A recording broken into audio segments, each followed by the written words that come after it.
What's up, wrestling fans? You're watching live from somewhere in the world right now. And for over 10 years here on YouTube, over 10 years live after every single WWE event, man. Welcome to my channel. Welcome to the Joe Cronin Show. Welcome to a post-WWE pay-per-view or special event now, I guess is what we call them. But it's great to be here tonight. Pretty good one for the most part. I think it was a nice show, and we're going to talk about that. What did you guys think about it? You guys can vote right now with the poll in the chat. Make sure you guys vote, and we'll get this thing underway in just a second. I want to say, anybody new to the channel, I hope you guys subscribe. That way you get some of my alerts that I'm live, but you'll get even more live alerts if you become a patron. If you go to patreon.com/Joe Cronin Show and you become a patron, you're going to get every single alert in your email that I'm live via Patreon. Plus, you're going to get hundreds of the Corrupted podcast, my most controversial, shocking comedy podcast that we've ever done. Almost 200 episodes of that. Plus so much more. There's so much more that I don't even want to keep rattling off all the names of the shows on Patreon. Plus all the songs and everything else. We're back to 155 patrons, so if you become one, that'd be awesome. But subscribe otherwise. Just hit the sub button, hit the like button, help out. I'm not going to go through all the other crap. If you've been on YouTube for a second, you know all the deal. Roman Reigns, baby, tonight. Montreal was hot. The crowd was fired up tonight in Montreal. And how about Leah? Look at her. Carmella, look, woo! Bro, I'm a shot all over that body. Good Lord. Hate to get gruesome with you, but holy shit, is Carmella fucking hot. Oh my God, bro. Good Lord. Carmella is unreal hot, right? I think. She looking thirsty for a big sandwich in her. I don't know. Hit the like button, guys. What's going on? Let's start this shit in just a second. Yeah, tell me about it, Jim Cornette. Please tell me. Tell me how great I am, Jim Cornette. And everybody else in the chat, guys, hit the like button, and I'll put the dono link up. We'll see if anybody's going to become the champ tonight. Who's going to become the JCS Digital Champion tonight? Here's the link for you. Somebody asked me. I forgot again. Take it away, Jim. Joe, if you're listening, you stupid fuck. He looks like one of those guys that from Long Island that wants to be a white rapper, but he's 30-something years old, lives in his parents' basement with the droopy cap and the whatever, but he thinks he's Howard Stern, and he's got a cool way of talking in the microphone. And he's a shock jock or whatever, and somehow or another he accumulates followers on Twitter. Is fucking pathetic. So please, nobody listen to anything involving a guy named Joe Cronin, because it's just so fucking sad. Don't you listen to my sad ass, brother.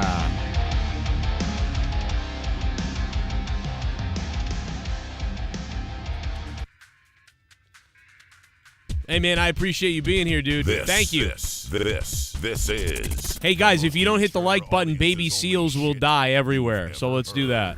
Come on. Baby seals will die, man. Come on. We got update on CM Punk news, too. From Boston.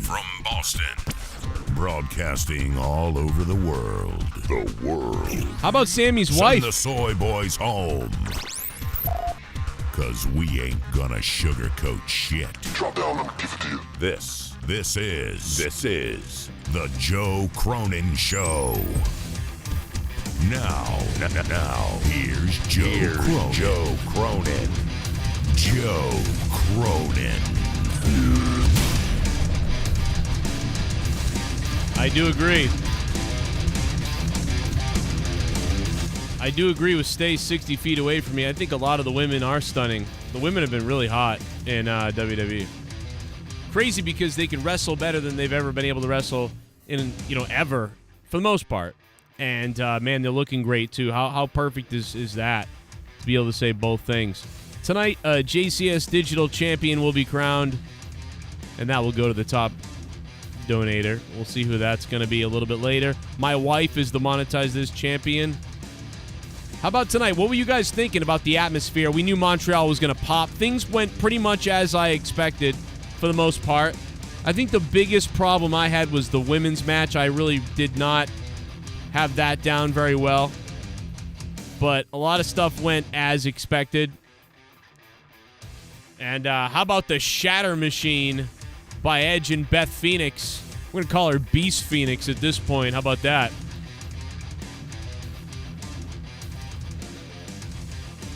Yo, the Dork Knight is in the chat. No, Dork, if you're around, brother, I'll bring you on at some point, probably. But I used to have a co-host all the time on the show, but at some point I'll be going into the Discord at some point soon. We'll have some people on the show to talk about this tonight.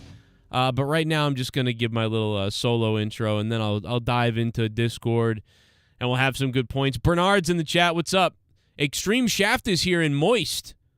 How about that? Get moist, brother. What did you guys think, man? So Edge was good.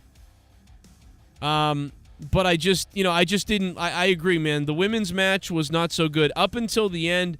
The men's Elimination Chamber match was the match of the night at that point. I don't know what could have possibly beaten that.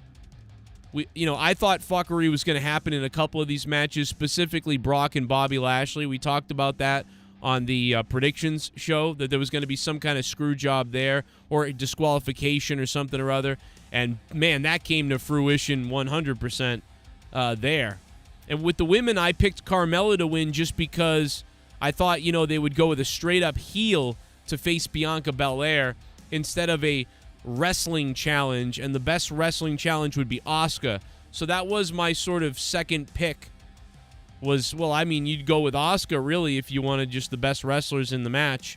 But I was going from a story standpoint of like, okay, well, Asuka's going to be, the best wrestler, but Carmella will be great for the story with those two because she can be a real piece of garbage heel, and they can really set it up that way. So that's what I thought was going to happen. And that's the reason why I thought it was going to happen that way.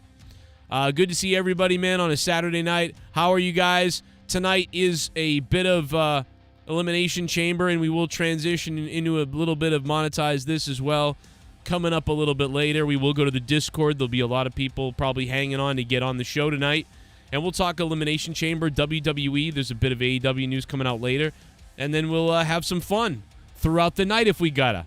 Carmella, you're crazy, Joe says, Ant. No, I'm not saying that Carmella is great in the ring and she's a wrestler that I want to see and everything else. I'm just trying to say that Carmella would have been just a piece of garbage, for Bianca Belair.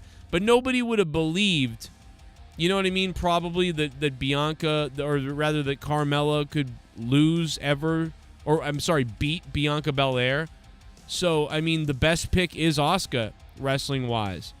So, I'm glad they went with Asuka, because if I was booking it, I would have probably picked Asuka. But I just thought they were going to go with a heel, so that they could naturally be like, Bianca's great, Bianca's amazing. But, no, they didn't do that. Brock Lesnar went the cheap route, and I feel like we've seen this before in Brock Lesnar's matches, but not with Brock. Was it somebody remind me in the chat too, by the way, wasn't it Taker that punched Brock in the nuts? Because somebody said Brock has done this before, he did it to Taker. But I don't think Brock Lesnar did this to Taker. I think Taker, if I remember, I think Taker did this to him. I think. But now he's done it here to Lashley, so that means, I thought maybe that Brock was going to get... We were talking about Brock and Bray Wyatt at WrestleMania. This just feels like, well, no, it's going to be Brock and Bobby Lashley again at WrestleMania. This was just to get out of this match, a delay, to build something. I don't know what this means. Like, there'll be a no DQ, or there'll be something else going on. I'm not 100%. I don't know. But, yeah, this feels like we're getting a rematch. It probably could be the opening match at WrestleMania. I hope not. I don't want to see Brock and Bobby Lashley open Mania, but they're probably going to continue this because of, this result. Let's go to the donos. You raised a piece of shit. All right. Hey, what's up, Joe? Hey, what up? I just wanted to mention it seemed odd that after Sami accidentally speared Jey Uso and he went out of the ring, they never showed him on screen again. Really? What do you think they will do with Jey Uso going forward? Will he turn on Sami? Oh, boy, that's a great point. If I thought they were going to do it tonight, but I think they're going to do it. they will do it. I think, because we're gonna get Owens and like I said, we're gonna get Owens and Sammy at WrestleMania against the Usos for the tag belts. And I'll keep repeating this every show I do, man. I think Sami Zayn will end up coming down to the ring to help get rid of the Usos during Cody's match at WrestleMania. And probably Kevin Owens and Sami Zayn will win the tag team championships at WrestleMania, but potentially. Or they won't. They won't even win. Whatever. It doesn't matter. But the bottom line is, we're going to get that story finished off at WrestleMania. What up, Dork Knight? How you been, man? Guys, check out Dork Knight. He's a good guy. Good channel. Joe Bishop, how you doing, Joe? Good to see you. Who was that donated? That was Pond Fondler. Jesus. What up, everybody? If you guys want to donate tonight, you can super chat down below. Or if you don't want to give Google 30% of your money, you guys can use the donation link that is pinned to the top of the chat, as you can see it right there. And you can use that donation link right there if you want to donate the cool way and do it the fun Streamlabs way. But if you don't want to do that, you can super chat or become a member down below either way. Let's go take a look at the poll, man, that's been up here ever since towards the end of the last match. Elimination Chamber. And I spelt it wrong. I spelt it Elimination Chamber, which is... Elimination Chamber. Elimination Chamber. Now, I don't blame some of you who thought it was terrible, because I don't know what the fuck Elimination Chamber. I can't even say it wrong. But anyway, yes, I put up a poll, and I obviously typed too fast. Not checking my work is why I failed in school. This is exactly why I failed in school. Elimination Chamber is what I meant to say, and 50% of you guys said good. 31% of you said awesome. So that's 80% thumbs up. So, man, this is a big thumbs up tonight. Pretty cool that we got a big thumbs up tonight. I was wondering what we were going to get out of this, and that's what we got. So, listen, the crowd helped out a lot, obviously. You know what I mean? It was a big help to have the crowd, that invested into the show, and we knew that going in, that tonight was going to be probably pretty good. Montreal used to be really, really good and loud and awesome, but there's been times recently where they weren't as loud and they felt, fuzzed out a little bit, phased out a little bit, because wrestling was just so down. But because they had such a rallying point of Sami Zayn and everything, they were fired up tonight, and they really helped the rating. Like, I don't know where I am with this show. I think I'm going to probably give it a 7 out of 10. I think that's fair based on the crowd and what we saw. I mean, I think the men's Elimination Chamber was good, and I liked it. I think the main event was really good, and I liked it. How about the second ref bump? I don't know why, but that second ref bump cracked me up, dude. That ref just got waffled, like it looked like, with that Superman punch. Dude, that ref hit the ground like a sack of potatoes, bro. The referee just splattered on the ground in epic fashion. It looked awesome. I really enjoyed it. He got fucking just annihilated, dude. And it looked so funny to me. I got to go back and watch it again. Shit bomb. Shit bomb. Of course the women's match sucked. They always suck now. Every women's segment in wrestling is cringe. Wow, Sasha's mouthblood, a person who has always loved Sasha Banks, is just done. Just done with women's wrestling. And it's mostly because, Sasha's gone, I think, that Sasha's mouthblood hates all the women wrestlers. But yeah, no, the women have not had good showings recently. They've had some trouble. And it's not been that great in WWE recently. I don't hate it. I don't love the women's wrestling as much as I've heard some people still love it. They're loving the women. They're all into it. I'm not. I don't think the women have been doing a very good job. I think certain women have been doing all right. Like Rhea Ripley's been doing really well, and some other ones. But, for the most part, they've been kind of letting me down a bit. I don't think they're garbage. Like some people think they're just trash, nothing garbage.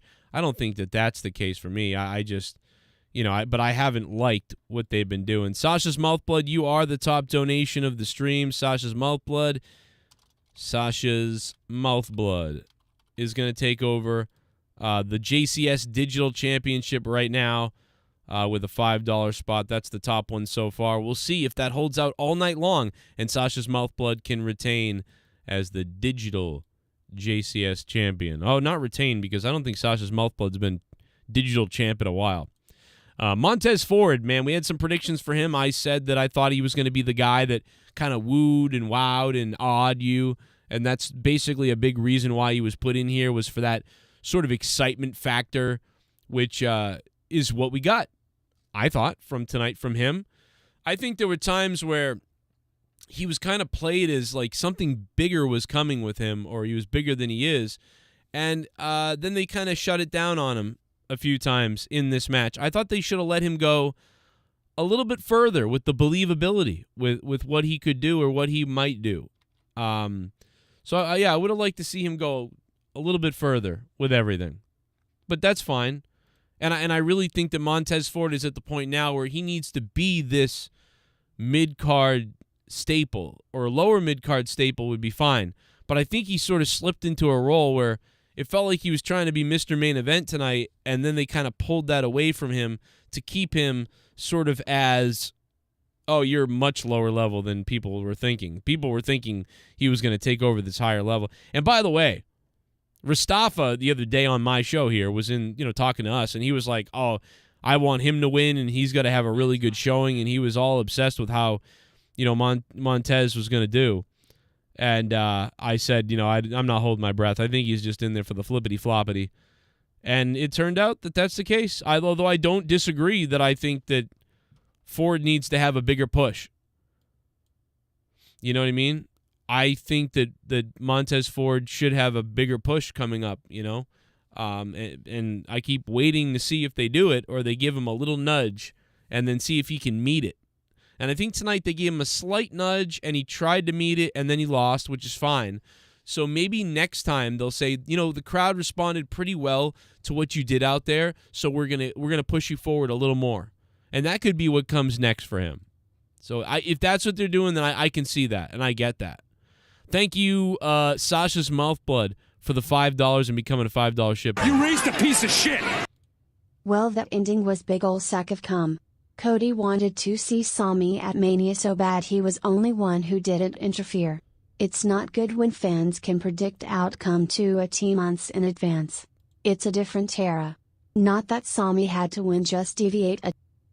Yeah, I don't know, Dan Kennedy. I'm okay with us kind of knowing what's going on into WrestleMania at this point, just because the story is too good to derive, to sort of derive from the story that we all kind of know is coming. I don't have a problem with staying on the tracks here for this, even though it's a little bit predictable, right? I don't have a problem staying on the tracks here. Yes, if you do want to jump on to Discord right now. Discord is available and open. I do see Dan Kennedy and Jennifer Muppet Baby over there. How you doing, Mike? Appreciate it, bro. If you want to donate, the donation link is up top, or you can super chat down below, or become a member. We'd love to have you as a member, man. We're looking for at least 3 members tonight. 3 memberships tonight. And I already see there's a couple. You raised a piece of shit! What's up, Joe? Been a while since I've donated. Hope you're doing well, buddy. Elimination was pretty good. 7/10 show. I was doing good until my work changed the taxes to 22%, and then you got to figure it out at the end of the year instead of your taxes being normal. And now I lose $1,000 a week. I was doing well until my work did that, so now I'll be working 3 jobs.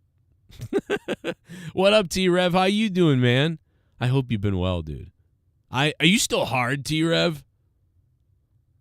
I don't know. Tomorrow we'll be presenting Leah with the MONETIZE This Championship on video. It's going to be a sexy event, I believe. We'll see what happens. The Bobby Lashley, Brock Lesnar, a lot of people said they were disappointed in what they saw there. They weren't very happy with it. I get it, because I don't. The two of them are just such head soldiers that it's like I'm not interested in them much. I don't know why. I've once again lost my care for Bobby Lashley. It comes and goes with Bobby.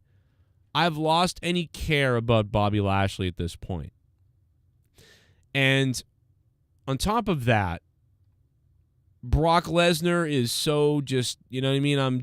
He really didn't have a lot going on here. And sometimes I'm just bored by him kind of at this point. So these two, if these guys are continuing into WrestleMania, I mean, they're going to have to really have like a story or a big gimmick match, because at this point, if I was booking and the plan was Bobby and Lesnar, I would just be like, you know what? We're going to do something completely different. We're going to, put Bobby in some Rumble event, I'm sorry to say, and let's have Lesnar versus somebody else. You know what I mean?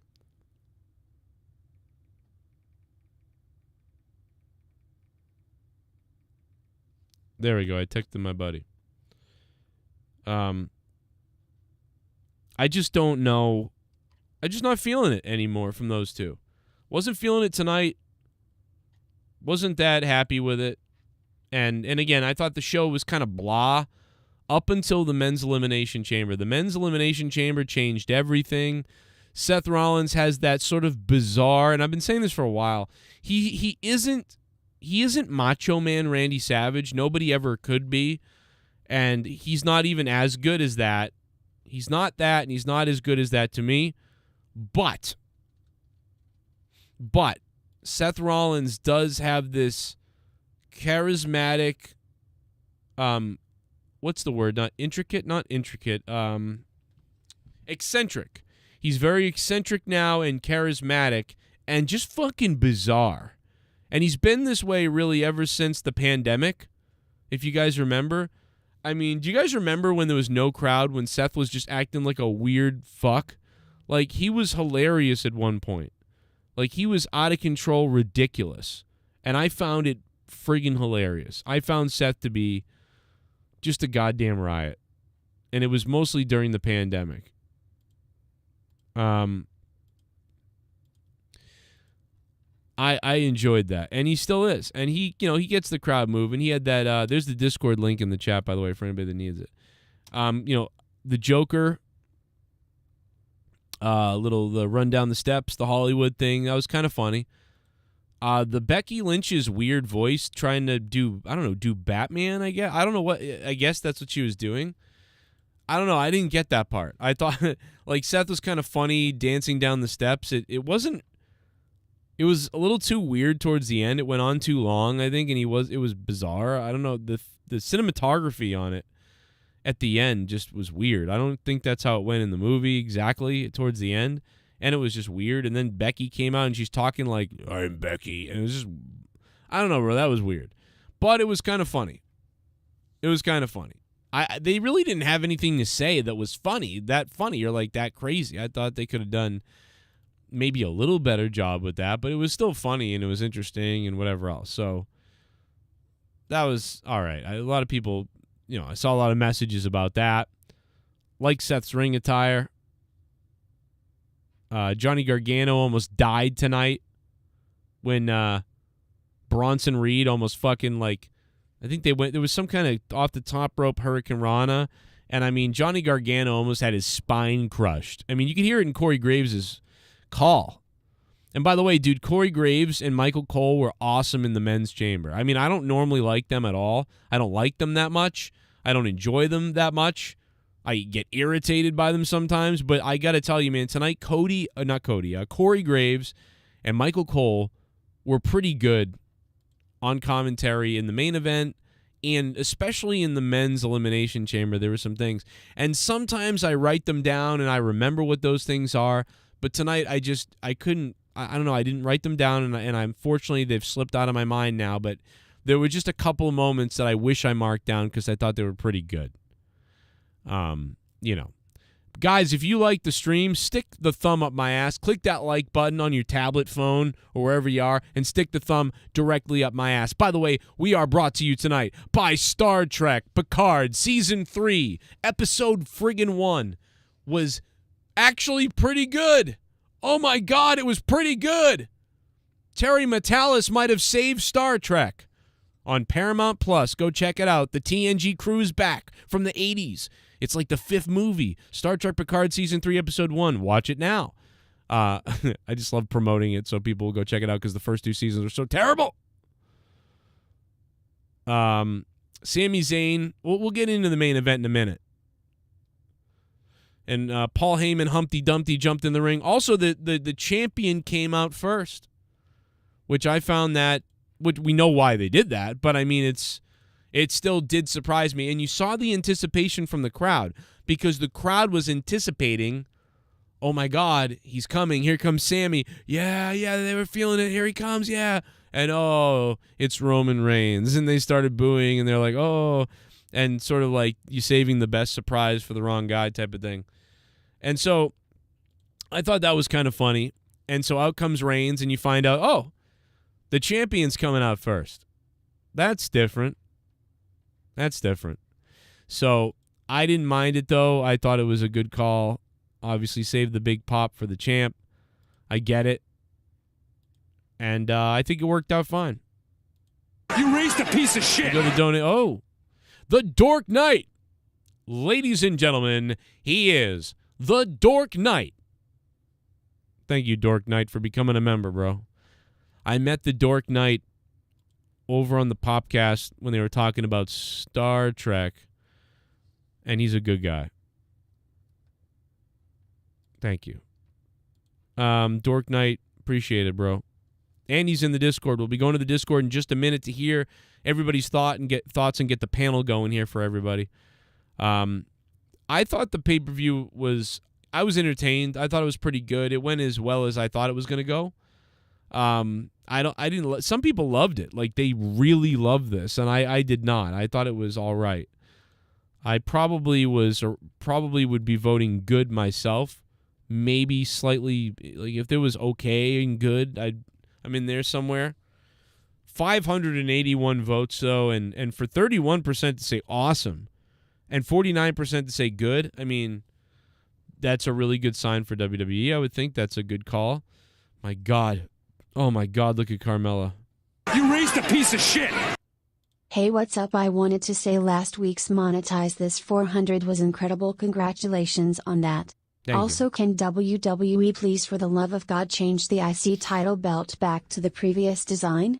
This design they have had for the past 4 or so years is bad. Yeah, unfortunately, I think they were trying to be like, NXT, AEW, make the belt seem cool, and it didn't work. That belt looks kind of cool if that was like a new belt and a new divisional belt. If that belt was like the new, like, I don't know, some kind of championship that we didn't know about, fine. But that belt just doesn't, it's not the Intercontinental Championship belt. It looks wrong. It looks like a good belt. It just doesn't look like the Intercontinental belt, man. It doesn't feel like it. It doesn't look like it. Even the Attitude Era one, like, kind of looked like it could be the Intercontinental title. This does not look right. They need to switch that ASAP, shit bomb, as soon as possible. The crowd was fire, fire, fire all night. Hell yeah. I agree. Thank you. Who was that donated? It was T-Rev, thanks to the Dork Knight, and Sammy Super Punch, weak as F. Weak as fuck. Plus the Dork Knight coming in with the crowd was fire. Fire all night. Dork Knight. Thank you, Dork Knight. Check him out on YouTube. It's a lot of cocaine, bro. I mean, that's why I'm sniffing. Crying Liv Morgan is more cringe than Joe Biden as president, says T85 Restored. Jesus. Making it political in here. Going after the politics. Can't say... You raised a piece of shit. I disagree. A. O'Donnell has become a member. Thank you, A. O'Donnell, man. Good to see you guys tonight. And a lot of people were fired up about it tonight. I mean, you could tell because... we had 500 people watching at one point. So you could tell that people were pretty pumped up about tonight. I knew that was kind of in the air. But it's like... But Bobby Lashley and Brock did disappoint some people. GMT Entertainment says, Liv Morgan sucks, but I'd let her do nasty things to me. Dude, did you see her I don't even want to say You it. raised a piece of shit. She looked fire Two tonight. things we might hear now at Mania are fuck you Logan and fuck you Cody. Yes. Montez Ford was good until he ran into the human injury machine Seth Rollins. Ford isn't in DX. Stop the crotch shit. You look like a gay. Fuck Montreal. The Expos. I do agree. F Montreal. I'm a Bruins fan. I couldn't stand seeing the Montreal Canadiens t-shirt everywhere tonight. Montez Ford, I think, used up the allotted amount of suckets. You're right. He was like, suck it, suckety, suck it, suck it, suck it, suckety, suck, suck, suck it. He was sucking it all over the place tonight. It was a little too much for Montez Ford on the suckets. I agree with that. You might be right. A little too much suckets tonight, Montez Ford. Let's calm it down a little bit, bro. Maybe that's why you're not in the main event. Maybe that's why you're not making it to the main event. All right? Put the suckets down and start drinking out of that fucking Hennessy cup you got there. And you know you're drinking Hennessy because that's what you do. You know what I mean. You raised a piece of shit. I'm sorry. Michael B has become a member. Yo, Michael, how you doing, man? Thank you so much for becoming a member. And now you're part of the JCS Army. And every time I see you in the chat, I'm going to get a stiffy. Michael B, how does it feel? Hey, Montreal, how does it feel to be a bunch of losers? And hey, Sami Zayn, maybe tell the wife to put some makeup on. You ever think about that? Hey, sweetie, you're going to be on TV tonight. Try not to look worse than most of the other wives in the crowd. How about that? How about that, Sami Zayn's wife? How about maybe a little fucking L'Oreal? You ever think of that? Because you look like you walked out of the trailer park with a white t-shirt on, going fucking clean face. But then again, your husband looks like Raggedy Ann's asshole eater. So there you go. I mean, whatever. What are you going to do? But so, I'm sorry. I'm just kidding. I actually thought Sami Zayn's wife was pretty. I like her. And she, you know, like my wife would be out there like, fuck it. I don't care. I thought she was actually pretty. I'm kidding. Terrible. And by the way, talk about acting. Huh? Talk about acting out there. She like was legit. She didn't like smile all awkwardly like, oh, it's not real. Like she was so good at like making like seeming like she was in it. She didn't look at the camera. Like it was perfect. His wife like, oh, she's not allowed to because of religion. Right. Okay. Well, they should have put something over her face then. You know what I mean? I just love making fun of the crowd. I do this. If you guys haven't noticed, every month I go off on the crowd. I start making fun of the crowd. Like there was a girl dressed like the fucking Star Trek board queen off to the left. Did you guys see her? She was like rolled in fucking Reynolds wrap or something, or like black trash bag. Like what was she wearing? That girl was crazy looking. I was like, who the fuck is this? Then there was some big fucking guy sitting down. That might have been Sammy's dad or something. I don't know. He looked like he was related. So maybe that was more of the family. You know, I don't know. But let me tell you something. But if that's the same family, why does that woman get to dress up nice? And Sami Zayn's woman has to look homeless. I don't understand it. Anyway, whatever. It's okay. Oh, shit. We got a big dono coming in now from Chief Wahoo! Yeah! But it's okay, I am a horse. Fecal matter's on the floor. It's okay, I am a horse. The fecal matter's on the floor. It's okay, I am a horse. Fecal matter's on the floor. It's okay. Fecal matter's on the floor. It's okay, I am a horse. Fecal matter's on the floor. It could be worse on the floor. My fecal matter's on the floor. Fecal matter's on the floor. Fecal matter's on the floor. But it's okay, I am a horse. It's okay, I am a horse. My fecal matter's on the floor. On the floor.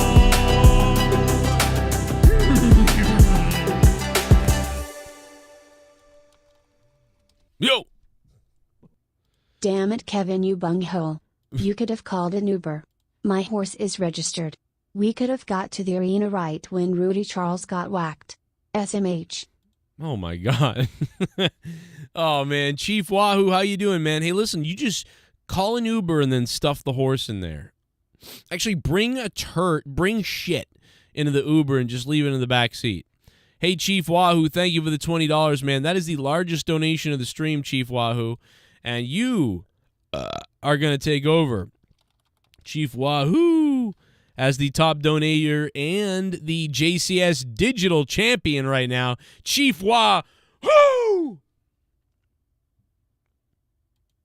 Really appreciate that, man. It's very nice of you. Make my cockles happy. Shit bum! Thank you, sir.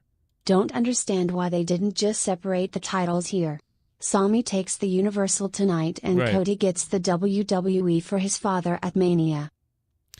I think it sort of ruins the big blast off, if you want to. I don't know what to call it. I'm calling it the big blast off. I just think that it's gonna be Cody. It's gonna be WrestleMania. I think Sami Zayn will play a part in that, and that's it. I've said it a million times. I'll say it a million times. I've said it for months now. That's what's gonna happen. I think Cody's gonna win, beat Roman finally. Sami will be out there to help. That'll pop the crowd. It'll be a big moment. And I just think that's the plan. That's it. I didn't want to separate the belts. Now I think at some point you can separate the belts. You can have Cody Rhodes take the WWE World Heavyweight Championship. He can bring back the old winged eagle, maybe with a little new WWE logo on it or something. And then maybe Cody Rhodes will say, that he's going to forfeit the Universal Championship. I don't know, or they could ask him to, maybe. I don't know, and they could split it up then, and then there you go. I don't like that, though. I like having one title, man. I just don't want a bunch of titles. I'm not into that. I want one belt, and that's it. And I will be going over to Discord in a second. We got Jennifer Muppet Baby, Dan Kennedy's there, Dork Knight's in the house. I was on his show the other day, by the way, and we'll talk to him about that. I'd love to hear what he has to say about the show. In fact, let's go to Discord now. Let's go over to Discord now. Let me pop in. Carmella looking just, oh my Christ, bro. She's trying to melt my soul, brother. I mean, she is looking good. And she's from here, too. She's from here in Massachusetts. And she's got my wife's name. I don't know, something about that makes me, I know I'm being a pervert. I just can't help it. But anyway, yeah. Dork Knight's here. What up, Dork? I can hear you. Hey, hey, brother. Hey, baby. I have never done this. Like, Discord? Discord, yeah, before. So you I'm sound trying. good. Well, you sound All good. right, cool. Yeah, you sound good. No, I didn't turn my video on yet. There's my video. So we got Luke Rojas, Dan Kennedy, Jennifer Muppet Baby's here, and the Dork Knight. For the first time, we've got the Dork Knight. Hey, you know what, I was on your show the other day, and it's gone. What happened? You got effed over by somebody? It's back up, but we did. Did you? Yeah, it took me like 4 days. It was fucking ridiculous, man. But no, it was Joe's fault because he showed some footage from wrestling show or something. Yeah, it was like TNA. It was like he does a State of the Apron where he covers the independence scenes and stuff. Like that's not WWE or AEW. Right. And he played this funny song about Edge, like it was Matt Cardona, something about being Edge's bitch or something, and that got us copyright claimed, which was terrible. Yeah. Would you guys reach out to them and then they were like, okay, like we'll take it? No, I ended up having to cut it and resubmit it, and then cut some more, and then resubmit it. Oh, that sucks. And then it was a pain in the ass, but it's up. But there, some of the people I've had to reach out to over the years, it's tough. WWE is pretty good though. Like the minute I message the WWE lawyer, he is like, and at this point they've got me on a list that's like, don't attack him or whatever. But like, man, for years it was like copyright again, and they take down the shit. But yeah, and then one time this guy copyrighted me and he was like angry, and then I talked to him and he was like, oh, my mistake. But it took him like 15 days to get it back up. And that was when if you got a strike, you were like couldn't stream live for 6 months. Oh wow. Yeah, see, I'm people have been calling me the Kato Kalin of YouTube because I've been a guest on various YouTube shows for over a decade, but never had the patience or the desire or the whatever to do my own channel because it's a lot of fucking work. Oh yeah. And And I'm sure, as you know, with very little return until you get huge. I mean, I remember when I first started YouTube, I could have monetized it right away, and I wish I would have and got grandfathered in, because now I got to get up to like 1,000 subs before I can monetize. You gotta have 1,000 subs and like 40-something thousand hours. That's not the hard part. The hard part is 1,000 subs.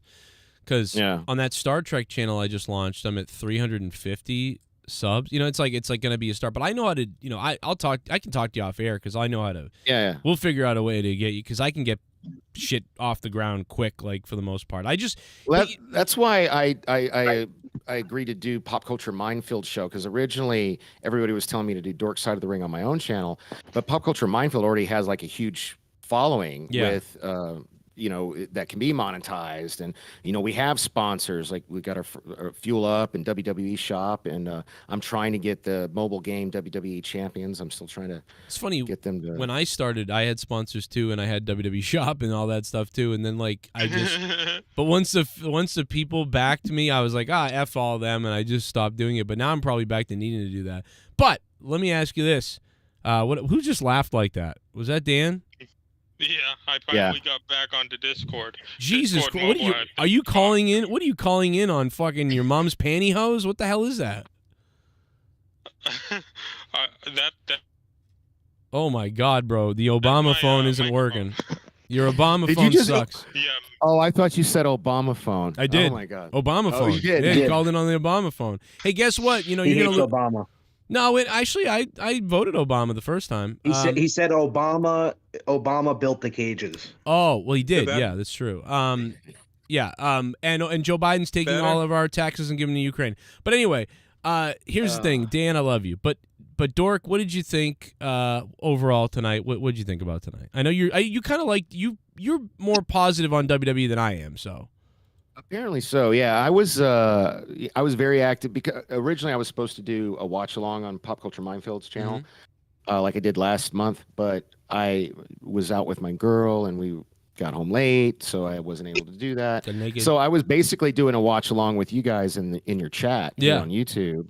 And dude, I probably said 50 times, the crowd was fucking on fire, dude. Yeah. I wish every crowd was like this. The crowd was great.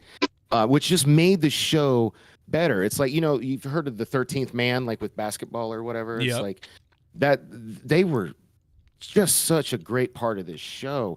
I mean, I know I heard some of you guys hating on the women's match earlier, but the crowd even managed to make that, good for me. Yeah, if that was that was a 5 to some people, I mean, it went up to a 6.5 or a 7. Yeah, but dude, I got 1.5 predictions wrong. So I got the Edge match wrong, because I thought Judgment Day was going to win, and that would lead to the Hell in a Cell match that's been rumored for WrestleMania. But it didn't go that way, which is fine. Whatever, you know, we can't always get them right. Oh my God. Sorry. Of course Edge had to win. They cannot have Sammy lose and Edge. Are you nuts? They're going to burn the city. Yeah, that's a good point, John.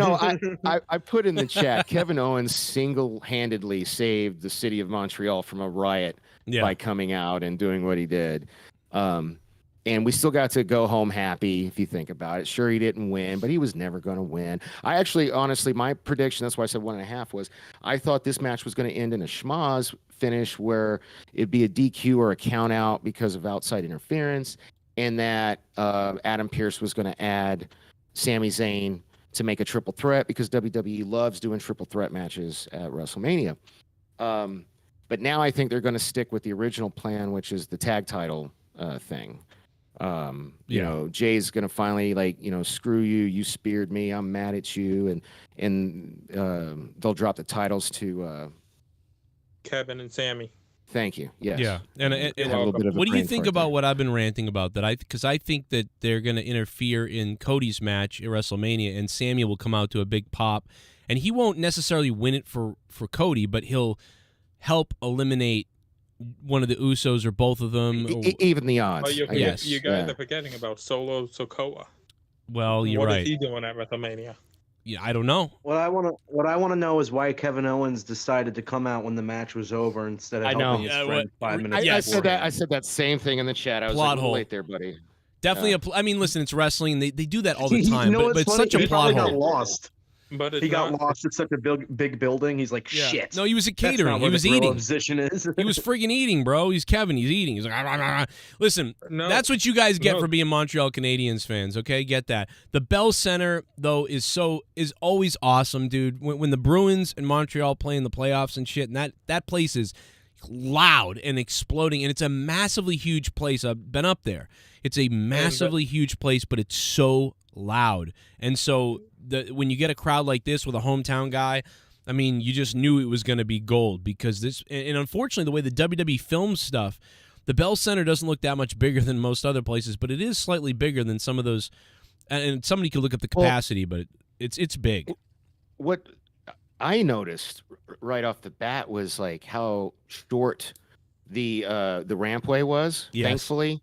Whereas compared to like Royal Rumble, where they basically were gassed by the time they got to the ring because the rampway was so long, you know. But again, weird because that puts them. What they ended up doing was they're far to the left, right, of the center, and it sort of sticks out like a big. I know it's a circle, but it's like the ring isn't in the middle of the building almost. It's slightly like anybody with seats off to the right of the camera view, they're really far away because that part goes way back. So. You like yeah, true. I don't like I do not like how they set it up. Weird, yeah, right. Like, I'm sure there's a reason because the dressing room, so they didn't want to do a ramp that long, or maybe they were worried about selling tickets, I guess. But like, I don't know that. But I just know that bowl, man, that is really far away. You know, Jennifer, because you've probably been there. But I've been to everything. Yes. But you've been to everything. Well, you haven't been to my birthday party. No. I don't know what that means. I'm sorry, but no, it's what's the match of the night? I mean, it's probably the men's elimination chamber or the Roman match. Obviously, Roman's the main event was pretty good. I think as a match to rewatch, like in years, I'm gonna probably like that elimination chamber more. Mm-hmm. But in terms of the moment and storytelling, crowd reaction. I mean, that Sami Zayn match is amazing. Yep. Absolutely amazing. And absolutely. they were able to send the fans home somewhat happy, even though he didn't win, with Roman getting the crap beat out of him. Well, they had to do the same thing as the Drew McIntyre ending, you know what I mean? So that place, Glasgow didn't. No, that was stupid because Tyson Fury fist bumps Roman after Roman cheated to win, and he's like, "Oh, I'm showing you respect for some reason," and then And then Drew starts singing a song about like how happy he is that he lost. Like, fucking ridiculous. Weird. That was weird. But yeah, so now let's go to Bobby Lashley and Lesnar because that was just. I mean, that's just to get to WrestleMania, I guess, with another match. But I don't know what the hell was the Bray Wyatt thing then. Yeah, they teased. I don't get it. Like, I don't get what they're doing. I don't want to see Brock. What might be happening. It's got to be Bray and Brock, right? Because nobody wants to see Bobby Lashley and Brock now. But why would they? Maybe they'll finish this off on TV, and then Brock. Who really wants to see Bray and Brock? That's what I'm wondering because they don't have any fucking. Here's what pissed me off. Maybe in a month they'll have Bray and Brock somehow form a tag team and go against Bray and Howdy. Maybe, but I think I barfed in my mouth. I want the Hurt Business back really bad, and he was wearing his Hurt Business tights. I agree with that. I feel like they need to bring back the Hurt Business, but they need to add more different members. But how about a women's team called the Squirt Business? You're funny. I still think Brock should have done for Bobby what Undertaker did for Brock. I was actually not a fan of this, and I want Bobby to win clean in the rubber match, I guess. Because they kind of killed Bobby here. They've killed Bobby. The guy just can never catch momentum, no matter what. Even if people start cheering for him, he wins once and then it goes away, and then he doesn't win, or there's a delay or something changes, and you lose. Yeah. I'm telling you honestly, I lose interest all the time. There's 1 second where I'm like, hell yeah, Bobby Lashley, it's his time, and then 2 seconds later, I'm like, I'm bored by him, like because he. I remember I went to SummerSlam because it was here in Vegas, and I was all like, and this was when he was supposed to be a heel, and everybody was wanting him to win that match. Like he was over, and I don't know why they keep fumbling the ball with him. Well, you know, it's weird. It's weird that they they went the extra mile to protect him here tonight, where Brock couldn't escape the hurt lock. He was going to tap out or pass out from the pain, so he took the cheap shot. So you could say Brock did lose, but you could say Brock did lose. However, Brock then beats the shit out of Bobby for like 5 minutes, and the commentary are like, "Ha, that's because Brock Lesnar is a beast." Why isn't the commentary like Brock Lesnar, he couldn't win the match, he took the cheap shot out, this is disgusting? Like, why are they on Brock's side? I don't understand. They don't want to get thrown around the arena with Brock. They don't want to get thrown around. It is weird that they kind of just like. They were almost shocked by it, and they played it that way, like, oh, you know, like, wow, why'd that happen? Oh, well, we'll see you next time, you know. They didn't really play it like, oh, Brock, you know, they said he got desperate or something, but they soft played it. And so, yeah, They played it like he was the good guy. Yeah, or like he made a mistake. No, but he was the heel. He did the low blow. He did the chicken shit. I'm going to give up, so I got to give him a low blow, and that's a heel move usually. Yeah. You know? But they were playing it. The commentators were not going after Brock for it, and they don't go after heels at all for this type of stuff anymore. They just like there's just no passion. It's just like, wow, I can't believe you low blowed him.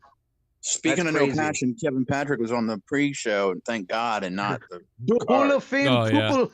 The Hall of Fame couple.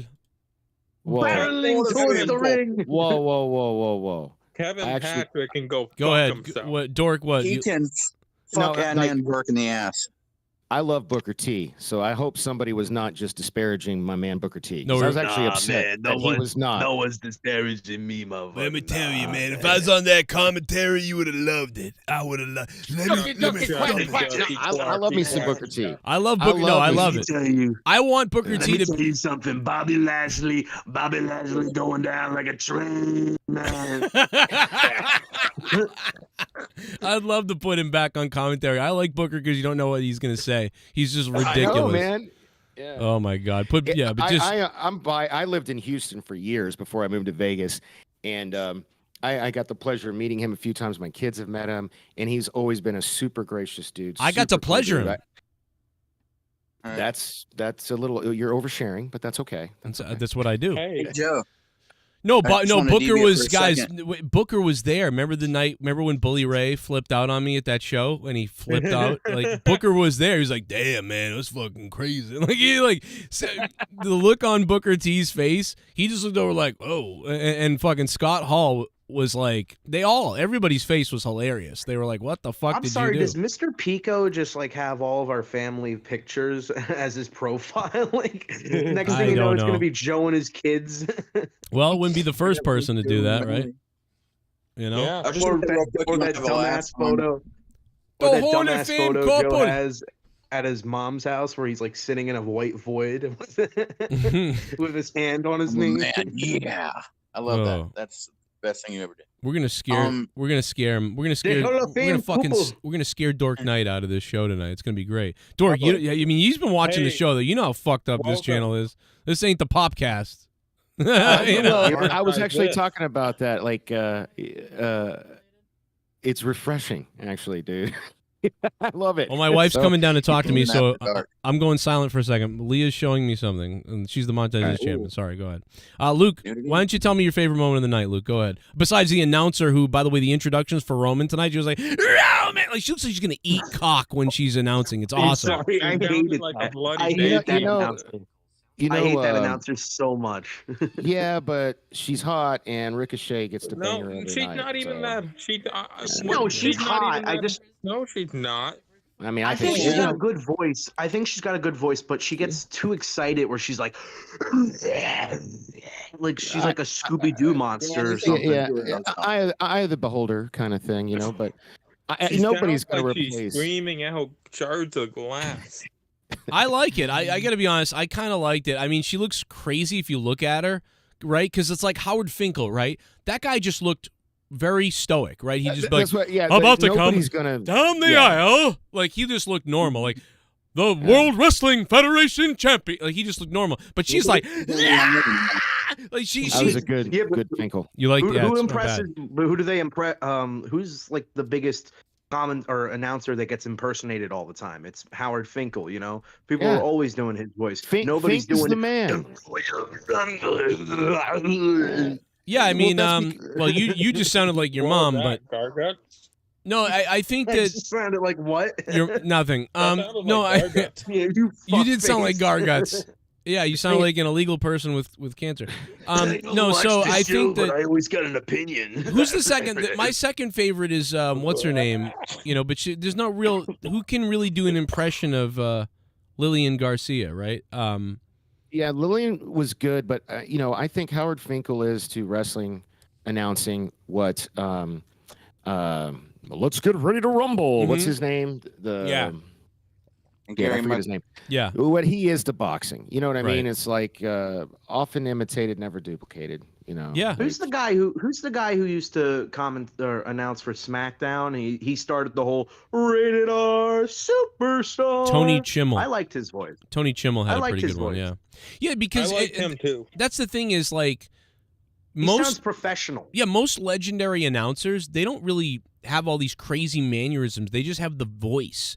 And so it's interesting to see a girl or a woman like that who I kind of like her because I like enthusiasm. So that's the thing is like I do like it because at least she's really enthusiastic and sounds like she's putting everything in to announcing them. So it does stand Michael out to me. Buffer. Michael Buffer, Sorry. yeah. No, Yeah, he is popping. Yeah. there was WCW. He was great because you remember that. In fact, most people, a lot of my friends became wrestling fans with WCW got hot. And I was always crying like, what about WWF and Hogan? And back in the day, you didn't want. They didn't know. They were just into this. And so they were always imitating the, oh, let's get ready to rumble, you know, in the late 90s. And so like that type of voice, like, but Lillian Garcia, I don't think anybody can really get into replicating that, but all I know is that she was really good. Yeah. You know, Is she in the Hall of Fame? I don't think so. Probably. She probably will be. She soon. should be. She should be. Yeah. Yeah, she should be. Yeah. Have they made any introductions to the Hall of Fame? Not yet. They need to. No, but my money's on Batista. He's got to come in this year, don't you think? It's No, weird. isn't They he already- usually announce. isn't he They already usually in announce that 2020? ship. No, he was. They announced him for 2020, but then COVID happened, so he did not get inaugurated in that class of 2020. I think he declined That's it, why- right? He was like, no well, one never did? mind. He declined it because he wanted to do it in front of fans. Right. Yeah. Which Yeah. good call. Narcissist. Oh, I come mean, on. aren't all wrestlers? Come on, man. But there's a lot of them like that. It was too bad that they didn't get to be in front I'll of be the back. fans. Okay, no problem. Who is the ones that were willing to do it in front of an empty crowd? Because those must be like the most humble wrestlers of all time. Well, I think NWO went in front of an empty crowd, right? And JBL and Kane. Yep. I don't know. I got to get a refill. I'll be right Yeah, back, no guys. problem. Eric Bischoff was another one too, and Eric, because I know Eric did want Poor fans, Kane. but he was like, "I'll do They it." need to anyway." put. You know, what if they put Jim Cornette in the Hall of Fame? That would be fucking hilarious. Is They're Yeah, never you can gonna do induct that. him. He's a fucking crazy person. Like I'm not crazy, but more just like he just doesn't know when to just stop. Because then all of a sudden it's like I'm getting inducted. These motherfuckers, and it's just like he'll go off I on thought they did somebody that. for like. Oh no, he inducted. He inducted somebody into the Hall of Fame when he not that long ago, if I remember, and that because that's where they filmed the Table for Three with Jim Cornette around that same time. So this has already happened. Jim Cornette's been back about 5 years ago. Oh, Rock and Roll Express. I bet. Yes. Yeah, but then he ruined it because nobody likes him. That's the thing. A Oh, lot of these shit. wrestlers Oh, do even not I like him, and he like hates me. Was it me, or did it look no, like it's The not that Rock they was don't wearing like shoulder him. pads today? Was it me, or did the what? Or did it look like The Rock was wearing shoulder pads today? Who? What He is that? came out and did an XFL intro like he did 20 years ago. Oh, so I didn't see that. Gerald Armstrong, thank you for see the donating XFL. $5. Can you bet on the XFL on FanDuel? Probably. Because I got $5 Under on there that I 100 gotta fans waste. around. Gerald, thank you for the donation, man. If you want to donate, guys, the link is in the chat or super chat or do whatever you want. But right now, Chief Wahoo is the top dog JCS digital champion right now. Wahoo! Joe, I bet you wouldn't have bet on a white man from the G League winning the slam dunk contest tonight. No, I wouldn't have. And did you see the Miz hit that winning shot the other day? Yeah, but it was after the buzzer. It didn't count. Oh, it didn't count? Yeah. Oh, But a man. white, Well, I bet- that's Well, I that's mean, a good look for the NBA. Have a white man that's not even in the league when you're a slam dunk contest. That is a little bit weird. Suck it, LeBron. He probably cheated. Oh my God, who's got the? The Gargut's face. No, it's not the Gargut's face. It's the one above it. Are you looking at the My Little Pony? My Little Pony bullshit? That's the My Little Pony guy. He's a fucking brony, bro. He's all right. Now, does he drill holes in the back of the pony and F it like that other guy did back in the day? Pony hole. Hey, do you know Tony or not Tony? He's a friend of Tommy's. He was. Yeah. he No, used what to was wear, that like, guy's the- name? Something Rasmus or something like that, or. Why did you guys made a monetize this where you had to delete that? Yeah, we had to delete. section of the video? He sent a legal letter into YouTube, and we had to. He sent a privacy thing. And I fought it and I won, but I mean, he sent like a whole privacy thing in because we were making fun of him fucking the pony. Does anybody just have that clip? Can somebody please I just have make it. sure they get that clip?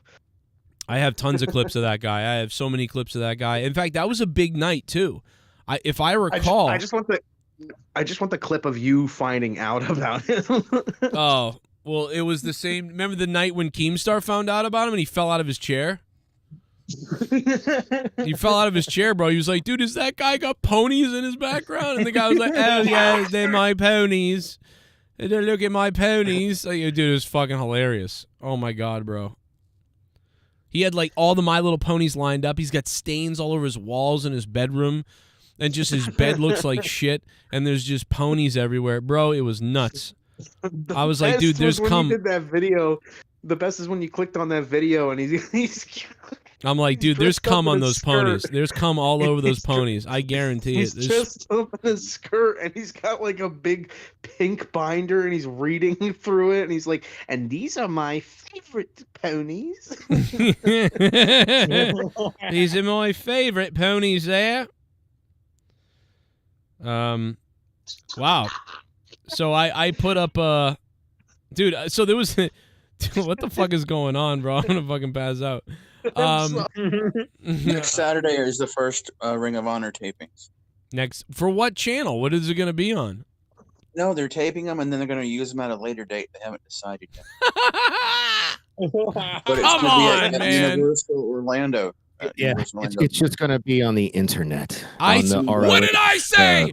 Dial up Dave Rose. What did I say? $20 ticket.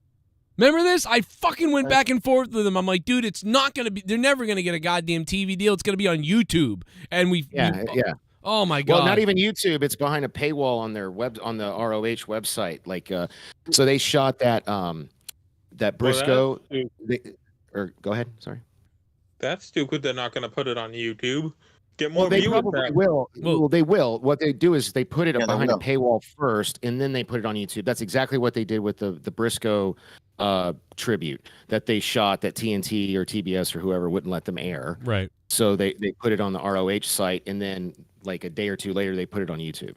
So Yeah. that's kind of, it seems to be the model they're going for right now for whatever reason. So probably because they can't get a TV deal. The fact Yeah. that we're still talking about this ROH TV deal makes me want to fucking just vomit. just go back and It's clip sickening. me. Just clip me from the last 8 months. You know what I mean? Like, because Yeah, you've been saying it. You've been saying it since day one. I don't even know anything that's going on in AEW, and I know you've been saying it. Oh, Because, and Alex in the chat. Thank you. It's called the ROH Honor Club. That's the name of the site. oh But yeah, it's yeah. on- yeah. That sounds Maybe like a they could porn get a deal with subscription. CBS or something. Yeah, it does kind of sound a little culty, but you know what? I hope it's okay. I hope the people that are looking for that get it. I hope it's too bad locally because locally Nesson that covers, our hockey and some other Red Sox and stuff. That's how I would see Ring of Honor. It would usually come on at some point after hockey or after baseball or something here, and I would catch it or I'd check it out on Facebook. It was weird. The only time I ever saw Ring of Honor, and I'm in Vegas. I don't know where you are geographically. Again, we just met like a week Boston, ago. yeah. You're in Boston. Oh, cool. Oh, right on, man. I'm in Boston too. You know what, Say hello to your Dan? mother. Dan, But, why don't Dan, shut your mumble face up there, brother. All right. Why don't you shut the fuck up, you What? fucking cock? How about you suck my fucking cock, you pussy fuck. How about Don't that? make me put you in the back of a car and drive you to the fucking harbor. Why don't I take your special needs Olympics gold medal and stuff it up your mother's asshole? Doesn't have it anymore. Dork Knight, are you kind of regretting your decision to come onto the podcast? Dork, no, he doesn't know that this guy has a gold medal in tennis. All right, for having a disability. He's got a high school diploma for being a tard, and I have no high school diploma. Like, how does that make any sense? You stupid GED fuck. Yeah, fuck God, you, Dan. You made me pull a muscle in my fucking rib, man. Well, this poor guy looks like the nicest guy I've ever seen. He shows up and like all he hears is fucking stupid Todd with your fucking fake tennis bullshit, Todd. I'm telling you, bro. This is why I'm banned on Twitter. This is why I'm banned on Twitter, Dork. You know. Yeah, hey, you know, hey, man, different strokes, but I love it. I love this brand. It's all good fun. It's all good. You know what it is? You know what it is? I get in fights with everybody because like I'm like people think whatever they think, and I say you know how the world is now. If you say something on Twitter, it's like people are like, "Oh my God, you're a fucking crazy whatever," and like it's like, "Oh no." Dude, a buddy of mine over on Salty Nerd was it this morning? Yeah, this morning. Some motherfucker drug up. Oh, sorry. I'm allowed to cuss, right? Yeah, like fuck shit, cunt. Okay. Fuck, cum, shit, dick. Just don't say don't say the N-word. Oh, yeah. I got in trouble for that, but that's because of my. It's a long story. Anyway, but like that's how I was raised. I was the minority. No. What I'm saying, all my friends were black, and so that was a term of endearment. I was like saying brother, and then I've just recently learned the hard way over the past few years, that I can't say that word anymore. You're not supposed to say that. Yeah. What the fuck were you thinking? You're fucking white. What are you fucking thinking? Well, you know, I didn't know I was white until I was probably like in my 20s. Okay, so give me a break. Just say you're Spanish, and then they don't care. Get your dick.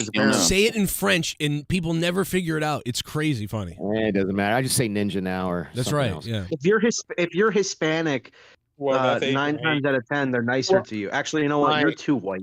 Well, I'm way too white, but my fiance is a Guatemalan, so I kind of that don't count for shit nowadays. Well, no, apparently it's an exception. If George Lopez said it, everybody be like, "Well, say it because he's." But George Lopez is a dirty Mexican. Oh, but if I said it, I'd get in trouble, even though my last name is Rojas. You know, that's right. What the fuck? We have one Hispanic person here. We have no representation for like Black African Americans here tonight. We need to get somebody. Yeah, well, I used to probably at a musical. Go get one of your friends, Dork. So hold up. I don't know where the fuck Jay Menace is. I'm the blackest motherfucker on this panel. You want to know why? Because I got 4 kids with 3 different women. Oh, but you're. Oh man! But wait a minute. Do they know who you are? And your reasoning they know is who their father is. Like so condoms. But let me find this out. So do they know that you're their dad?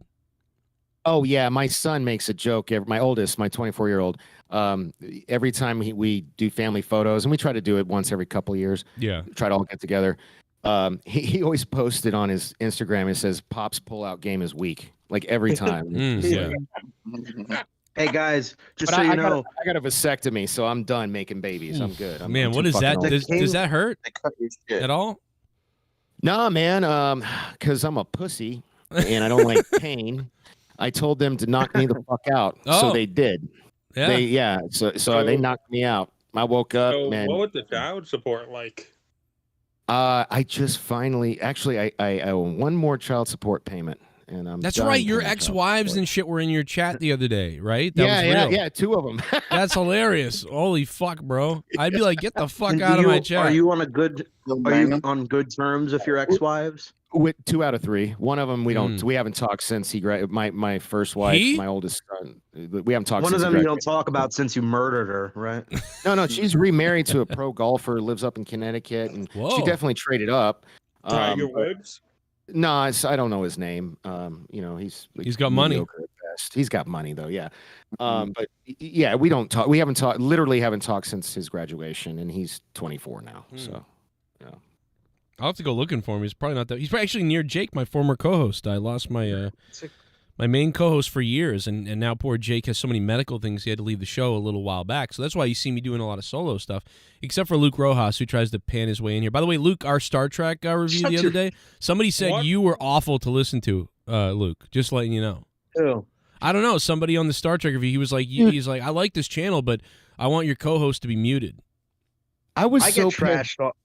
I get trashed all the time. Don't worry. I know. I deal with it. I do a Star Trek show on Thursdays with my buddy Salty Trekker. Again, Kato Kalin of YouTube. He's got thousands of followers, and I got fuck all. So I just do it on his channel. You're just a whore. He's been kind enough to do a simulcast because that's a thing you can do with StreamYard. So so we've been doing that. But man, my internet went out. We were going over Picard. We were going over Picard season 3, episode 1, and shit, man, like not even like a third of the way into it, my internet went out, and I was so pissed because I really wanted to talk about that show. Yeah, it sucks. That does suck. My chat's been getting mad at me because I bring up Star Trek too much, so that's why I made my other. No, you don't want it. I like it. When bring up Star Trek. Bring up Star Trek. Dude, no, I'm not going to do it. I'm not going to do it. I love that we met through Star Trek and we both have a wrestling show. Yeah, awesome, it's the weirdest thing. Like we're like, what? Yeah, and then the podcast are like, we're doing Raw rants on Monday. We're like, what the fuck? You're going to take this shit too? Fuck you guys. At the same time as Monday Night Raw. How weird is it that the Terry Metalis is in like so responsive and cool on Twitter? Isn't he pretty cool? Yeah, like, it is cool. He's a pretty cool guy. I mean, he's like, it's just crazy. And by the way, Doomcock, if you're listening, fuck you, you cocksucker. I'm coming after Doomcock. I'm telling you, bro, Doomcock, I'm gonna rip that fucking mask off you, dude. I'm gonna drag that fucking thing in the water bowl next to you. That's like, blah, blah, blah. I'm gonna rip that out of the glass bowl and bash you in the fucking head with it. Joe? No, he's just fake. Doomcock. Look, I don't know him, and I'm not anybody, so my opinion doesn't, matter. Fuck all. But Doomcock's, I don't know. Anybody who's got to hide behind a mask and say the shit that he says is a pussy, in my opinion. Ooh, we got the new Drew here. Let's go. So let me get this straight. So this dude wears some sort of mask. Right. He wears like they parodied him in She-Hulk. Is it that $150 mask you got? No, it's like a Dr. Doom mask, but it's bronze instead of. He's got a whole gimmick. It's actually really cool, and he's like really good. And I've watched him for a long time, but. So it's just he's a bag. You know how JD hates on everything, and some other people hate on everything. Sometimes, like he just hates on everything. He just hates on everything because he knows it's making him money. Right. And like, look, again, I'm a fucking nobody. All right, I don't care. So I got nothing to lose. I got no dog in this fucking hunt. But everything I've ever watched of his. And it's only been, admittedly, 4 or 5 things that people tell me to watch, and then I watch, and I'm like, this dude just spews fucking negativity. And to make it worse, he's hiding behind a mask. It's like I don't know why that shit really bothers me. I don't know why. It just does. Like, here's my face. You're gonna love it. You're gonna love our friend. You're gonna love our friend. You're gonna. You know what? I wish. What the fuck was that, Dan? Who was that? Yeah, who was that cackling? That was Dan. I'm high as a motherfucker right now. So you don't like people in masks? You're gonna love our friend Pacharo. Yes. It's not that I don't like people in masks. So let's say you wear a mask and you're equal parts positive and negative. You're a rational human being. Okay, I can dig it. But if you're gonna wear a mask and spew nothing but negativity. Well, fuck you. You're a pussy. It is a little weird. Pacharo spews nothing but stupidity. So I'm going after him. I'm going after Doomcock. Listen, I'm a psychopath. I've had so many battles with people on YouTube over the years. I'm ready to go, bro. Because you know what? Listen, I don't even know. Like, the show could get bad, and then he could be right. But, like, right now, it's kind of like, dude, are you serious? It's like, dude, he never really reviewed Strange New Worlds because, like, it's not that. It's, like, better. So, like, he was like, all right, it's, like, okay. So there's no point in mentioning it, really. To him, I reviewed with Salty Trekker and Salty Nerds. We reviewed all of Picard season 1 and 2, much to our dismay, and then we reviewed Strange New Worlds, and it was like a breath of fucking fresh air. Like, we couldn't believe, like we there were only like 2 episodes collectively we didn't like, and I stopped watching. I refused. That's why I'm not on the Salty Nerd channel. I stopped watching Discovery. I'm not watching this shit anymore. I couldn't I'm not do covering it. I'm not doing it. I can't do it. I'm not. No, yeah, that's tough. My wife tapped out almost immediately. My wife tapped out of that show, and the funniest thing was the guy, Michael Chabon, I remember like when they were writing this in Picard, and some of the writers on that, they're like, we're gonna, they always make it political. They're like, we're gonna own the right wing fans and all these other things. And I'm like, well, my wife is like full on left, and she's tuned out. So like that's not. Well, and that's fascinating to me because like I quit watching before this happened, but apparently there was some like hard leftist like politician. Oh yeah, what's her face? Yeah, the... she lost the elections, and she sort of like denied that it was like she said she got cheated, and then she was on there like I'm the queen. Wait, are you talking about the Muslim woman? No. I haven't. I stopped watching it, and I don't care enough to watch it. Yeah. I just know that like apparently there was a left wing politician who guest starred on the show, and everybody lost their fucking mind. And I'm like, haha, I'm the smart one because I quit watching it. Yeah. Yeah, I think, and it's one of those things where it's like you could put people on, but it's just the fact that they're so in your face about the politics. It's not the way Star Trek is supposed to be. But anyway, Star Trek was always allegory. Oh, sorry. No. I was just going to move on from Star Trek because I know the chat is like, oh, that's why I made a different channel because my 90% of my chat the chat hasn't said anything. No, well, that's we got to get back to wrestling. Yeah. That's why I got to get back to wrestling. Well, I just want to say this: if Doomcock hates everything, Joe's like the opposite of Doomcock, where it's like he's just overly like. We've only seen one episode, and Joe's like, Jerry Matsushita has saved Star Trek. It's like it was no, I don't think so. All right, well, hey, let's get. You know what? You just said it like beginning of the show. I know. I saw something in the chat that I want to because I'm guilty of that. Okay. Somebody in the chat said Sami Zayn was trash, basically, and I'm like, well, whoever the fuck said that is a fucking retard. Well, it goes so fast because you got a lot of people watching. I can't call this person out, but. Literally said that, and I don't know, man. I want to ask you guys, what do you think about my prediction? Do you think they're going to do the original plan, which is the tag match, or do you think they're going to do the triple threat? Because I think the triple threat comes after. I think that comes after Mania. Okay. They're going to do the tag match with the Usos. They need to find something for Sikoa to do. If they didn't already do a triple threat just like 2 years ago, I would say triple threat. But I feel like it's so overplayed at this point. We don't need another. Yeah, man, it's WWE. We don't need they overplay. We don't need another Daniel Bryan moment. I'm sorry. It's just like I get it. I get what people want with Sammy, but I feel like even when you give them what they want, like you give Sammy this spot or whatever, people are just going to bitch about it and be like, oh, we should have gotten Cody versus Roman. Sammy wasn't meant for this spot. So it's these people are like very fickle. And I feel like I get Cody it, but versus. Am I the only one? When Sammy lost? Am I the only one here? Like I was making this argument, and obviously I was wrong, and I didn't put my money on it because I hedged my bet and said it was going to be a schmoz ending, but I would love to see. Are you kidding me? A match between you do that on DraftKings? Cody Rhodes and Sami Zayn. No, I don't do that stuff. Cody Rhodes and Sami Zayn would be a fucking fire match. What are you talking about? That would be an amazing match. Yeah, it'd be a fire match, but it's not a main event of WrestleMania. Well, I think it could be, but it's like not with Roman. Not of this WrestleMania. Whoever said that, qualify that. Why? None of this WrestleMania. Well, who's talking? This WrestleMania. It's because this WrestleMania you have the championship reign of Roman, and to just end it at Elimination Chamber would have been stupid. Also, to do the whole 2-night thing like people want would be stupid, where like Roman defends the title on one night against Sammy and another night against that's garbage. I never thought that was going to happen. And then this idea that there have been people saying, well, they'll do a triple threat where Cody beats Sammy so Roman doesn't have to take the pin, which again is a garbage idea. First of all, I agree with you that's a garbage idea, but that's exactly the kind of shit WWE does. That's really. Why... WWE does some stupid things. Not at WrestleMania. They don't do stuff like that. Honestly, that's more of WWE 2K22 booking. I've watched wrestling enough to know that they won't do something crazy like that, where it's like one night Roman will defend the title and the next night he'll defend the title.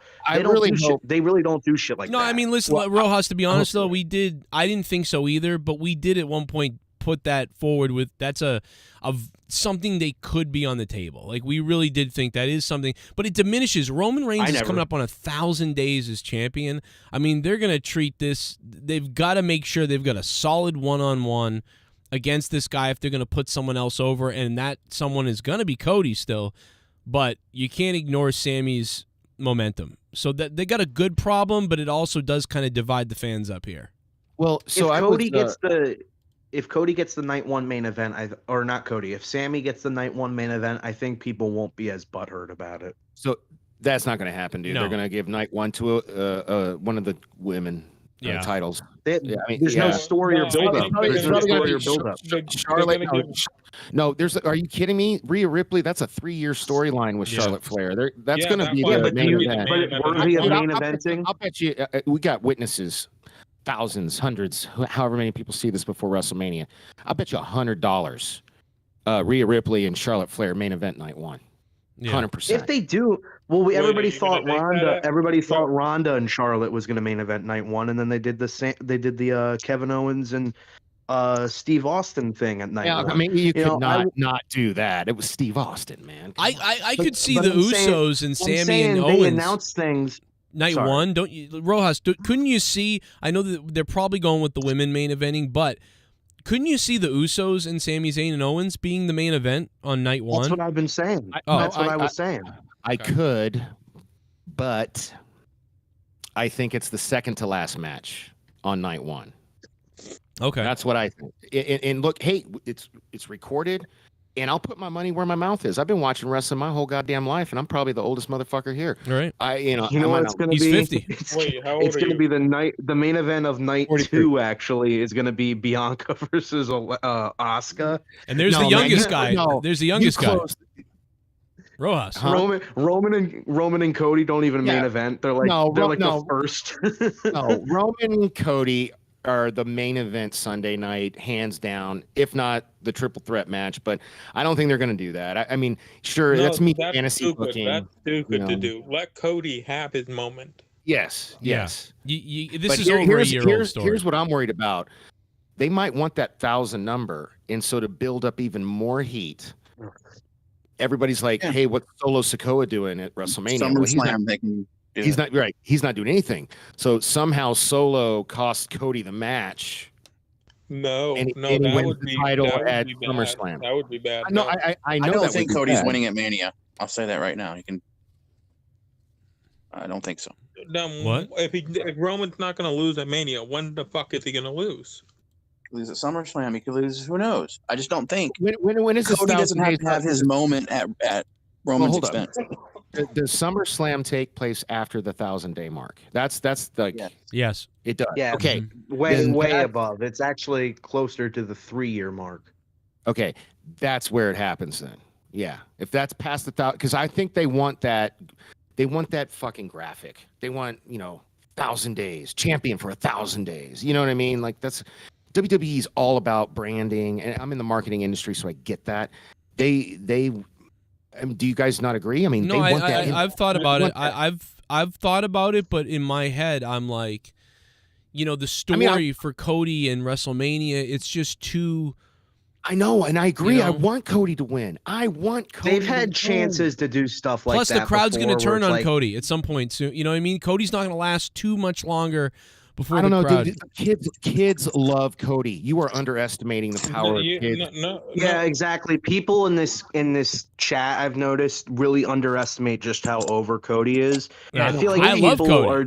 I've still loved. He's my favorite I think people thing. are deluding themselves into thinking that Sammy's overness is overshadowing Cody, when in reality they're probably more equals. No, we've done polls. No, it's not even close. Cody's the #1 merch seller. Cody, I'm sorry, Joe. No, you're right. No, we've done polls though. Let me say this, and then Dork can go. We did polls in here. 80% for Cody, 20% for Sammy. That's what they come out to be. Go ahead, Dork. Oh no, I was just gonna say kids, even kids who aren't in my kids.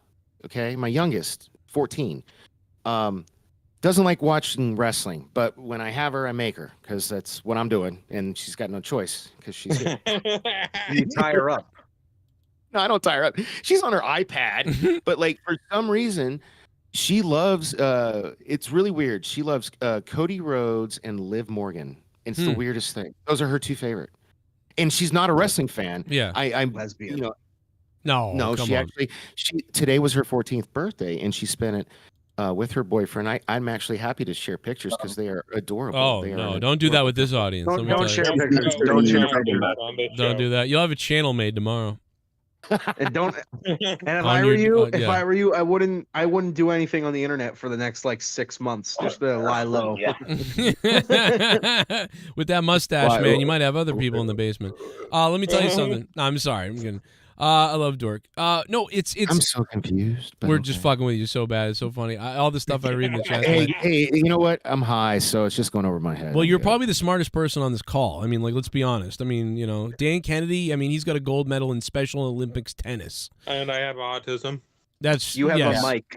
You have a mic that automatically makes you smarter than. You most also of have us. Don't use it. My youngest son, who's about to be 17, he has autism, and he's like the best artist I know. Well, that's because the spectrum, man, in people's brains, people don't understand like how autism works. It's weirdly, you actually have like a bizarre superpower in some place. It's like, but where some of that was taken from is the thing that makes you different. But everyone has something because we're all on some kind of spectrum.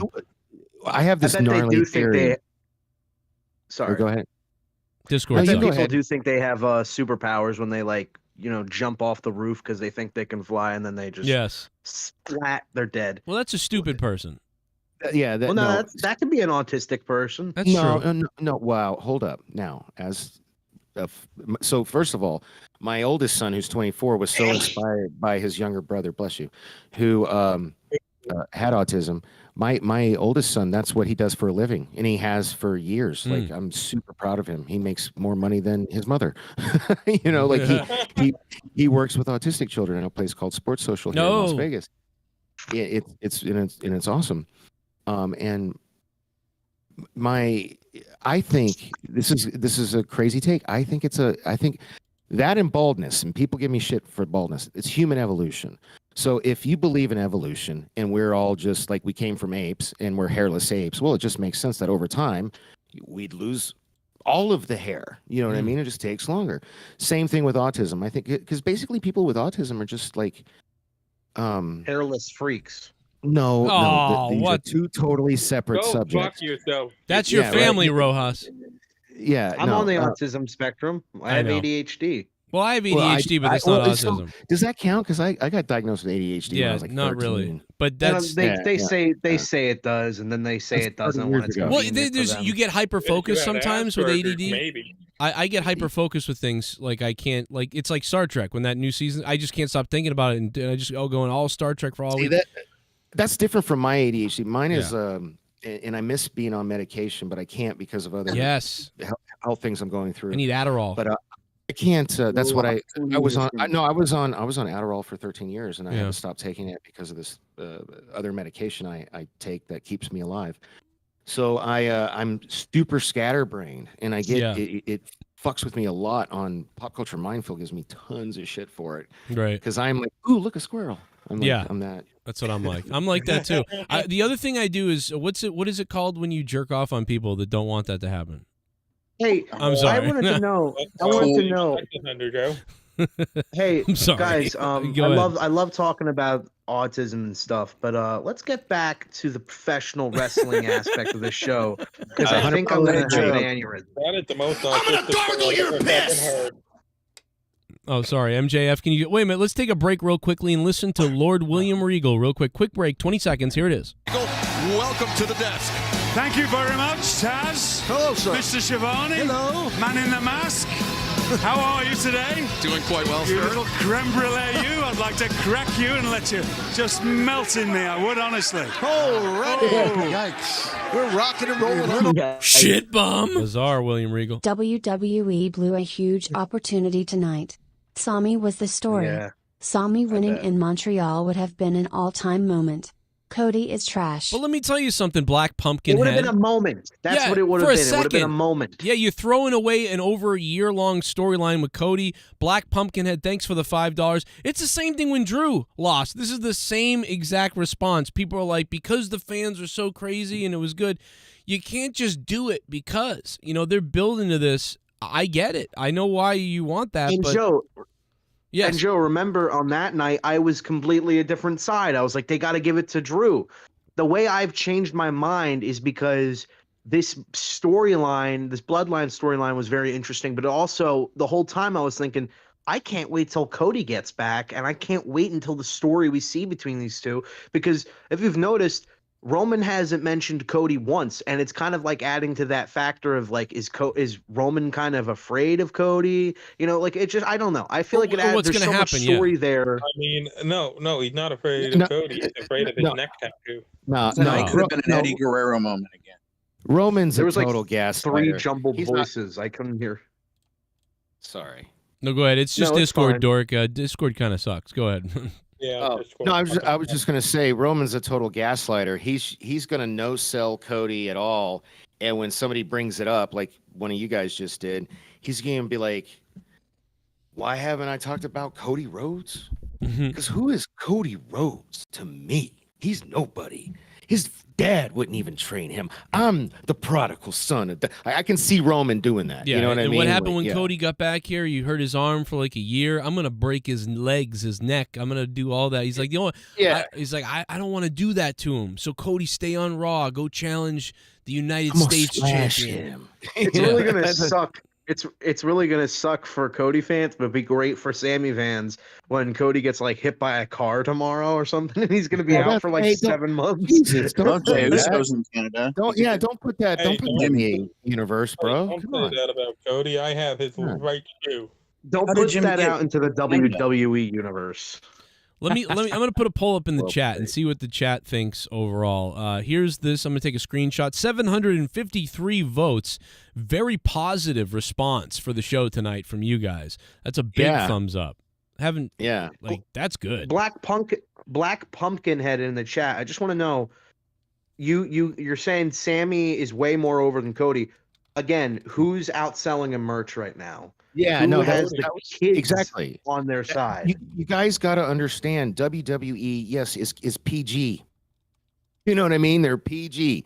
They are geared toward kids. That's why AEW is doing as well as they are, because they're going for a different audience. You know what I mean? So, man, children. Right. There's not a lot though. Listen, WWE is trying to regrow that younger audience, but it's honestly, dude, it's not. I get why they're doing it because they need to, right? This is like 1995 again right now. They're trying to sort of do that, but what happened then? They had to abandon ship on that and go Attitude Era. You know what I mean? And because by then, I mean, I was 13 when the Attitude Era started, and I'd been watching wrestling since I was like 4. So Jesus, right? You're old, bro. I was in college. Right. So you are older, but I'm 38. I'm probably the second oldest person here.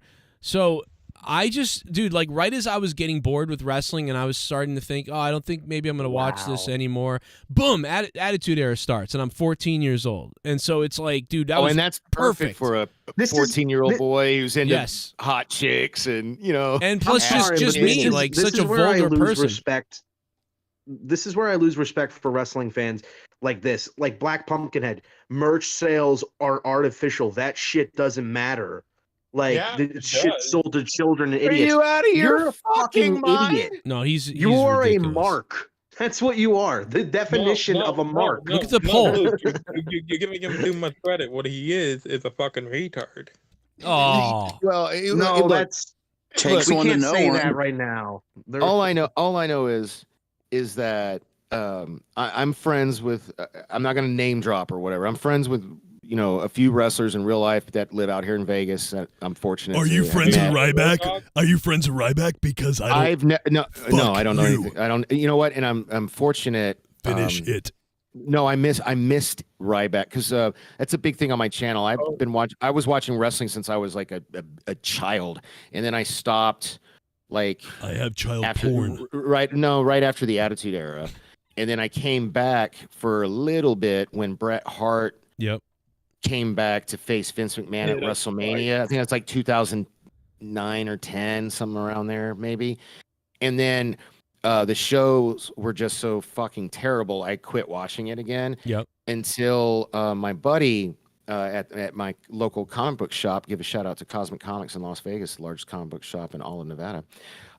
He's the manager there. And, get that out of here. No free advertisement. I'm sorry. He knows that I used to like wrestling. And so like it's he was like, hey man, there's this new startup called AEW, and they're doing their first pay-per-view here in Las Vegas, and at MGM. Do you want to go? And I was like, nah. And I kind of wish I'd have said yes. I didn't go. But then he was like, the next week I saw him, because comic book nerds, I don't know if any of you are, but I am. Okay, cool. So I have a pull box, so I go every Wednesday. And so, they're like my friends, and I talk to them and stuff. And I would, and he would always, so anyway, so after the show, he was like, dude, it was so like, he wouldn't stop talking about it. So he sent me a link to a website that may or may not be legal. I don't know. This is a long time ago. My memory's hazy. And I watched it, and that's what got me back into wrestling, which is ironic because I just said on the last week's episode of Dork Side of the Ring that I'm falling out of love with AEW, but AEW was originally what got me to fall back in love with wrestling, and WWE is killing it with this bloodline storyline. They just they are. Do you know, going too. I'm gonna kill somebody in Vegas. How about that? Let me ask you something, Dork. Yeah. Do you know Ryback wants to kill Joe? I don't know Ryback at all. I mean, I'm not even familiar with his work, Ryback because that was during that period of time I wasn't watching wrestling. Ryback wants to hurt Joe. No, like I missed I missed all kinds of, like the Money in the Bank 2011 crowd everybody talks about with CM Punk. I'm probably going to lose a lot of nerd cred here, but I still haven't seen that. I still haven't watched. That was during that period, and I haven't been. So the way I watch old stuff, and it sucks, but whatever. You haven't seen the pipe bomb yet? What's the matter with you? No, I've seen the pipe bomb promo on YouTube, but I wasn't watching it at that time. So whenever I go back and watch matches, so we have this fun segment we try to do on my show where, because all three of us, there's three of us plus a guest. We try to always have a guest. Like Joe was great. Yeah, I jumped on there with you guys, and you already had a guest. Thank you. He was gracious enough to join us for a little bit. So I kind of like to have 3 or 4 people, but the three of us who do the show every week, we had gaps in wrestling at different times. So the oldest guy on the panel, his name's Joe, Joe's Atmosphere, not this Joe, and he started, like, he's older than me, so he started watching wrestling in like the 70s. Right. I started watching wrestling in the 80s, and Johnny's the youngest. He started watching wrestling in the 90s. And all three of us have gaps that the others can fill, because that poor motherfucker Joe never saw the Attitude Era. He never saw the Attitude Era. That's crazy. Yeah. And so that's why we've been spending most of our time on the segment, like, because that's the greatest era in wrestling. I don't care what the fuck anybody says. That's the greatest era in wrestling. Like, period. It's the most anomaly type of era. Ruthless aggression. Yeah, well, no, I don't. Listen, that was I missed Ruthless Aggression. That was during a period of time I missed. So I can't speak to that. I did tap out a little bit because I literally started watching in probably around when Star Trek came out, about 1987, 88. I was all in on Star Trek and wrestling, and I didn't stop watching wrestling. I would say the first time I took a break was around 2002 to 2004. I sort of was out the most during those 2 years. So it's the same thing with me. Yeah, so for me, the first time I stopped watching wrestling was very much because I was a single parent. And I moved to Texas. So same timeline, man. Like whatever you said, like 2003-ish, maybe 2002. I was looking for women. I was like, yo, girls. And I got out of the house, And then you were looking to get ex-wives. You were like, let me rack up another one. Here's another one that will hate me in 3 years. This is great. And so that's a sick Deftones shirt, by the way. That brings some cred up right there. Oh, thank you. Yeah, it's my favorite band of all time. Oh, really? Okay. I've seen them. Dude, my channel. If you go to youtube.com/Daniel W. Ballard, which I have no idea how to access, and I fucking hate YouTube and Google, and they all suck a dick. Because I had that channel, like I got that when YouTube first started. Right. And then Google bought them out, and I've not been able to get back into that account. And it's infuriating. I have a Deftones video on there because like I would go to concerts and record them and shit because I was kind of hardcore when I was really young. Yeah. And you were like one of the groupies trying to suck Chino off. No, I wasn't trying to suck. No, I was trying. I was a nerd trying to get an exclusive interview with him I could put on my blog. Right. Because I was one of the first people with a blog. We did Postmodern Moron, and dude, I've got a video on there I could probably monetize. It's got like 1 million fucking views because it was one of the first times they sang. It was in Houston, Texas, and they did like a fuck ton of songs off of Diamond Eyes, almost an entire year before that album came out. Oh yeah, that club show they did in front of nobody. And I was in, and I was literally at the barricade. I was in the very front, and I recorded it. And this was before cell phones had good cameras, so I actually literally had like one of those fucking digital cameras from back in the day. Yeah, you know, with the megapixel counts and crap. And because this was a long time ago. Yeah. I remember having those at concerts. I had one a 2005 Garbage concert, and I thought about like I remember the timer ticking, and just how it's just crazy how we've advanced. We could do like a whole show someday on, especially like our age and your age for sure, and my age. Like, because we grew up. We're not that far apart. We're only like 5 years apart. Yeah, right? but like we were the last. We always talk about this from like about 33-year-olds and up. We're the last people that like had everything like from, you know, we were riding bikes still. We had the computers. Then we got the internet involved, and people wanted to have phones in their room. And then we got cell phone. I mean, we saw all the technology, all of it change over several times. You remember the snake game on the candy bar cell phones? Oh yeah. Yep, on the Nokia. I had a Nokia. Yeah, the Nokias. Yeah. My mother had a business cell phone in the 90s too, so I thought that was so cool that we had a cell phone in the car.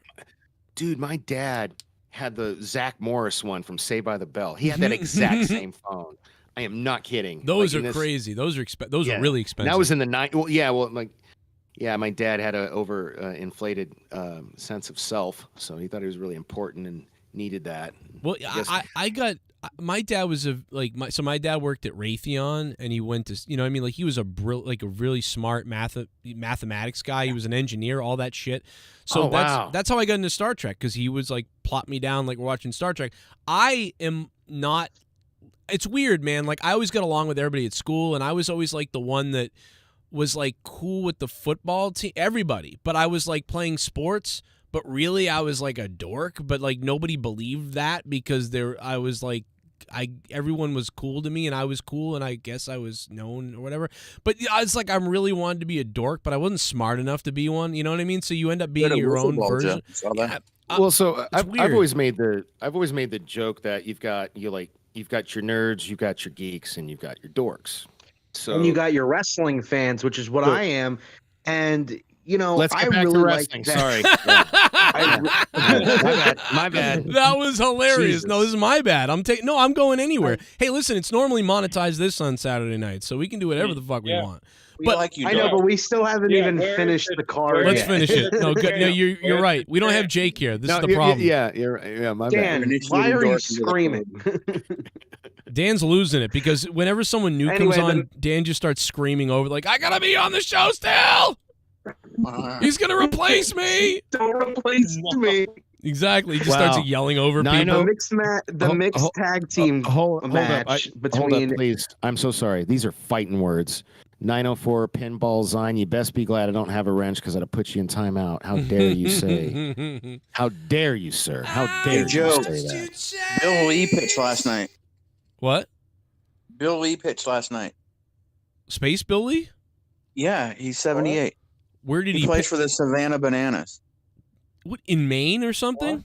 No, in Savannah, Georgia. You got to check out the Savannah Bananas. They're like they have certain rules. It's a novelty team. They don't get paid. Okay. They throw balls on fire. They dance and. So they're like the Harlem Globetrotters of baseball. Yeah, kind of, but yeah, real funny. But they pack out stadiums and stuff. But he threw 78. He threw 78 last night at 78. That's so funny, man. I'll look it up. That's funny.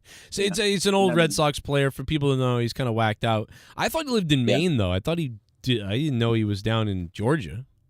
Yeah. Last year he had a thing where he had to go to the hospital. Well, are you trying to make Luke's head explode? Like he's like, let's get back to wrestling, and then you're like, hey, guess what? Baseball doesn't matter. The sad thing is, Luke, I don't even. Do you remember where we left off? I don't even remember. I think we talked about. Yes, we left. Go ahead. No sell Dan. We left at the tag team match. And which one? I really enjoyed this match. I thought that the fucking crowd was definitely into it. Everybody was fucking chanting.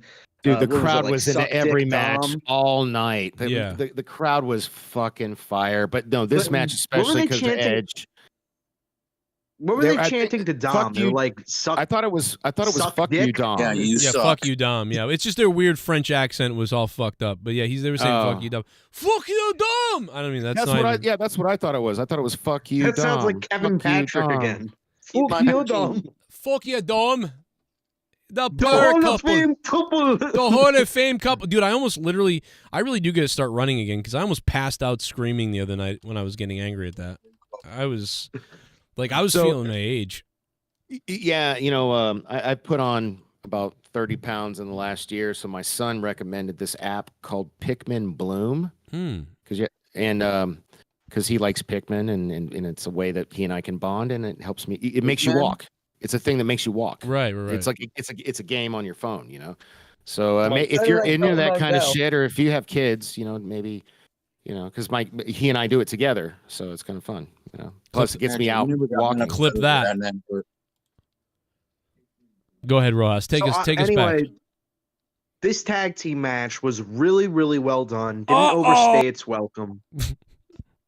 I'm sorry. I'm sorry. I'm sorry. I love the tag team match. Let me tell you something, you fucking leprechaun fuckhead. God damn, this fucking shit's all broken. You fucking idiot. They're in the ring fighting when you say this, you stupid fucking idiot. They're in the fucking ring. They're already in the ring fighting when you say this line, you stupid fucking mongoloid. I'm sorry, bro. Fuck this fucking stand.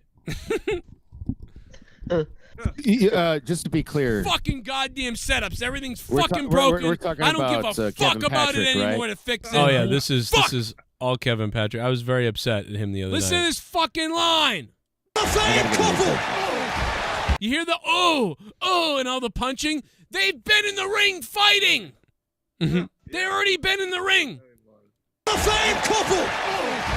Barreling toward the ring. They're not barreling toward the ring. They're in the ring already. You fucking idiot. They're in the fucking ring already. So I always get mad at commentary because if you don't know the story, Dork Knight, I literally was at WWE and they actually took Vic Joseph over me, like in person. I always kind of rant on the commentary, and they've taken my commentary several times at WWE, and I do commentary for independent wrestling. So I tend to harp on the commentary pretty heavily because I'm mad I don't have a job. So I get angry at them. And when the wrestlers are in the ring punching for a few seconds, and then the announcer says, they're barreling toward the ring. And it's like, it's just he's so behind Kevin Patrick. Sweetheart of a guy.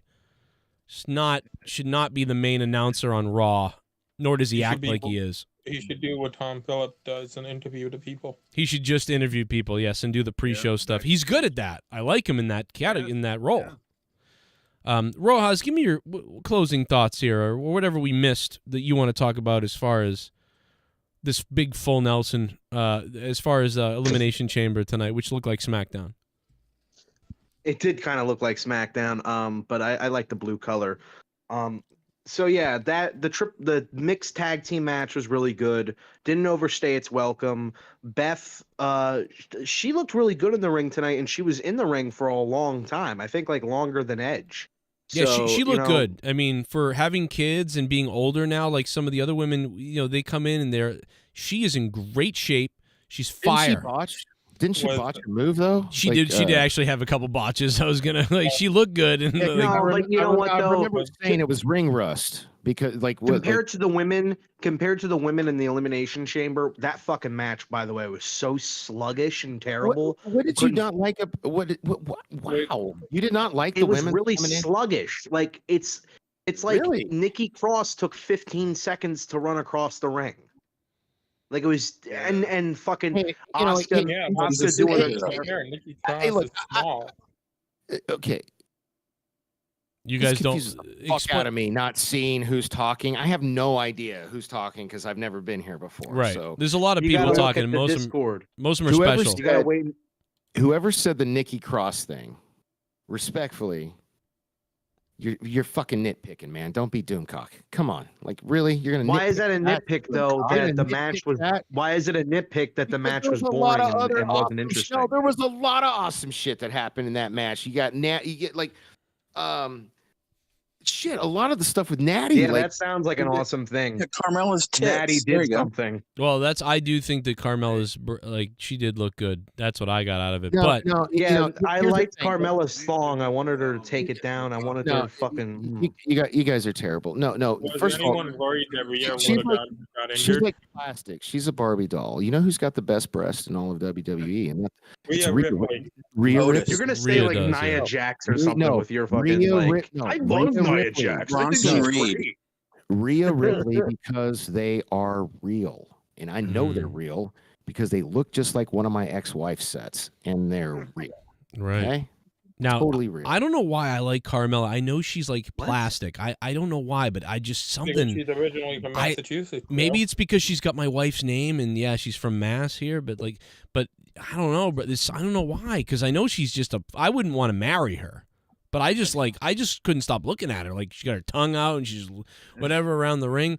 Hey, that sign you just showed reminded me. I wanted to ask you this question. Yeah. Joe. Yeah. So it was I think it said Roman acknowledged Sammy. So like I didn't understand why didn't Roman do his little shtick because that would have been mass. He would have built up massive heat. He would have got like more booze. Like I know he got a lot of booze, but that would have been like the poppiest of booze if he would have just been like acknowledge me. You know what I mean? Yeah. Like he didn't do it. What do you think about that? Like No, I just think they might have been actually worried, like about a fucking riot or something, like because They could have done that at Survivor Series too. yeah, they could have done more in the getting some more heat or getting them more angry and playing into Roman's role and really. I think they did all they needed to do. I think it helps Cody in the end. In the end, it helps Cody. Just the more Roman can pour it People on. think this is going to turn the audience against Cody, when in reality, it's going to turn more of the audience against Roman because people just want him to drop the belt. But and don't you think it would have turned him more? Am I really alone on this? Like I really think he should have like talked shit to the crowd. He never once talked shit, and that's what he's best at, in my opinion. He's a mediocre wrestler. He was trying to talk shit to the crowd. But the thing is, they were just overbearingly loud, and you could see throughout the match that he was just getting annoyed by it. In kayfabe, he was getting annoyed. I mean, before he came out first, and when he came out first, I was like, "Oh shit, we're gonna get a fire promo," because I thought he was gonna come out first, because champions never fucking do that unless they lose. Right. And he came out. He should have taken it. I thought he was gonna get a mic, and he was gonna, build heat. But he didn't. None of that happened. Like, don't you think? Don't you think He should have. You know what he should have done to gain more sympathy for Cody and for Sammy? He should have taken a shit on Sammy's wife, and then I think we really would have gotten like that perfect, crescendo. To that I'm hoping storyline. that's a figurative shit. Not I a think he's literal kidding. shit, right? I think he's kidding. No, he needs a little shit. No, You know what? I mean literally, he squatted down on her face, like hunched up on the barricade, and he just shits on her fucking face into her mouth. What are you talking about? And by the way, That's Sammy, shit equals ratings. Well, you know what? Sammy I think. oppresses his wife. How about Sammy this? How about oppresses his wife? Doesn't let her wear fucking makeup or a dress. How about Sammy's You wife gotta put wear some this makeup on? How about that? disgusting white shirt. Put some makeup on Sammy's wife. All right. How about that? Sammy's beard looks like he has crabs. We're in it, being like- so mean to the women. I don't know what's going on tonight, but I can't help it. It's just funny to go with it. Was But anyone worried that Rhea Ripley got injured during that match? did she really? with Owen? She didn't get hurt, did she? Worried that was going to happen with all the... No, because Rhea's, I don't know, man. Rhea's strong, and she knows. I'm not worried about her getting injured, but good thing she didn't. You know what? I'm kind of worried about anybody getting injured because when there's a big match coming up, I think about, geez, don't get hurt before WrestleMania or whatever. Hey, let's take a flashback to when, remember, Cody Rhodes was on the show a little while back. Don't put that in the universe. Don't even think about it. Right. That's what I'm saying. Like, I don't, but I can't, sometimes I think about it, but I don't talk about it out loud. But I think, please don't get hurt. I wanted Beth to spank Rhea, bro. That's what I wanted. Okay. I have been saying for months on Dork Side of the Ring that, in my opinion, for what it's worth, Rhea Ripley is like this generation's China. Like I can see her doing like China's Intercontinental title. No, that's not true. A lot of people have said it last week, and I said that she's better in the ring than China. I know. Dude, you're being smart. Dude, have you seen, like, so I watched this thing she did with Sheamus, like on YouTube. They did like a workout thing. And dude, she's fucking yoked, bro. Yeah, like, she's ripped out. She could beat the shit out of most dudes I know. Yeah. like yeah, who can look like Marilyn Manson and beat the shit out of you? But then also get back to the dressing room or locker room. And dude, I mean, it's crazy how she looks hot as a crazy goth muscle chick, but she also looks hot like when she had her blonde hair, when she like looked traditional. No, I like her better with the black hair, Joe. I like her better with the black hair. Did you see her family photo from Australia when like she put on because I follow her on because she's fucking hot. You're dude. creepy. Like, okay, I get it. No, I'm just kidding. Yeah, man. Hey, I'd love for her. Hey, I'm not creepy. Joe follows Coster Banks for the same reason. I'm not like on her fucking OnlyFans, man. I just follow her on Twitter. She has an OnlyFans? I don't know, but if she did, I'd totally subscribe. Oh, did I turn her on? Mandy had one. She got in trouble. I mean, $1 million later, though. Yeah. If I was a woman in WWE, I mean, I would start that immediately. Mandy's. You know what's weird? Maybe this says something about me. Mandy, I'm more into like Rhea Ripley, unconscious women, Liv Morgan. No, Rhea Ripley, Liv Morgan, like children, Ruby Soho. Jesus Christ. Hey man, do you want me to send you the link? You think you might want to pop on for a little bit tomorrow? Me? Yeah, absolutely. Joe. Fuck else would I well, be no, wait, to? what's tomorrow? Yes, I don't want to. Everybody else here seems to want to be a heckler. I don't like. Well, that's what. I've got a lot of hecklers here. Yeah, no, send me the link tomorrow. Yeah, I'll come on there. Okay, cool. Yeah, we heckle because we love. Yeah, that's right. Or we're just trying to have fun on this show. That's what we do. We're really a mess here. Let's talk about fucking social political issues for fucking 3 hours on the wrestling show. What was after the mixed tag match? I think we were done with that. What was after that? Men's Chamber. The men's chamber. Brock, was it Brock? It might have been Brock. No, that was we before talked about that no, earlier. We already talked about that. We all thought the men's rumble was the best chamber. Men's chamber was the best chamber they've had. The men's chamber was the best chamber they've had in years. Years. Every other chamber for the past 6 or 7 years has been just complete boring dog shit. I don't mean to be an asshole. I asked this in chat, and it was pointed out to me that yes, it was a change. They used to have the black metal like grating floor outside of the ring. Been a couple years. This year they had like mats, like a foam mat. It's actually been this is like the third year. Is it the third? Okay, see, yeah, I don't like that. I mean, and I get why they do it, and I want them to be safe. Do you know why they? Do you know? Go ahead, Dan. You know why? I remember why too. But go ahead, Dan. They're doing it because they did the Elimination Chamber over in Saudi. No, they did it because they changed the Elimination Chamber, right? Because they made the chamber bigger, and when they did that, they changed it to mats, I believe. I think this is the third year. It could be the second, but it's definitely not the first time, because we complained about this. The last time there was a chamber, we complained about this. We were like, oh, what the fuck? They're using like fucking pads instead of the grating? Like, what? I want to say it's been 3 years, though. Hey, I got a question. Pop quiz for all you, wrestling, guys. Has Rob Van Dam ever been in an Elimination Chamber match? Yes. Yes. Yeah. Yes, because Okay. he jumped off on Triple H and almost broke his fucking neck. Mm-hmm. Thank you. Go ahead. Sorry.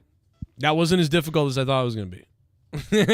You know, like I was like, oh, here we go. No, Dude, I you'd be remember that. surprised with the people on my channel. But or He jumped off the pop. not mine, the Pop Culture Minefield channel. But anyway, sorry. I think this chamber was extremely great. We had a lot of good, solid performances here tonight. Johnny Gargano almost fucking just killed himself doing that trick off the top of the fucking chamber. Right. Damian Priest looked awesome with all the kicks that he was landing.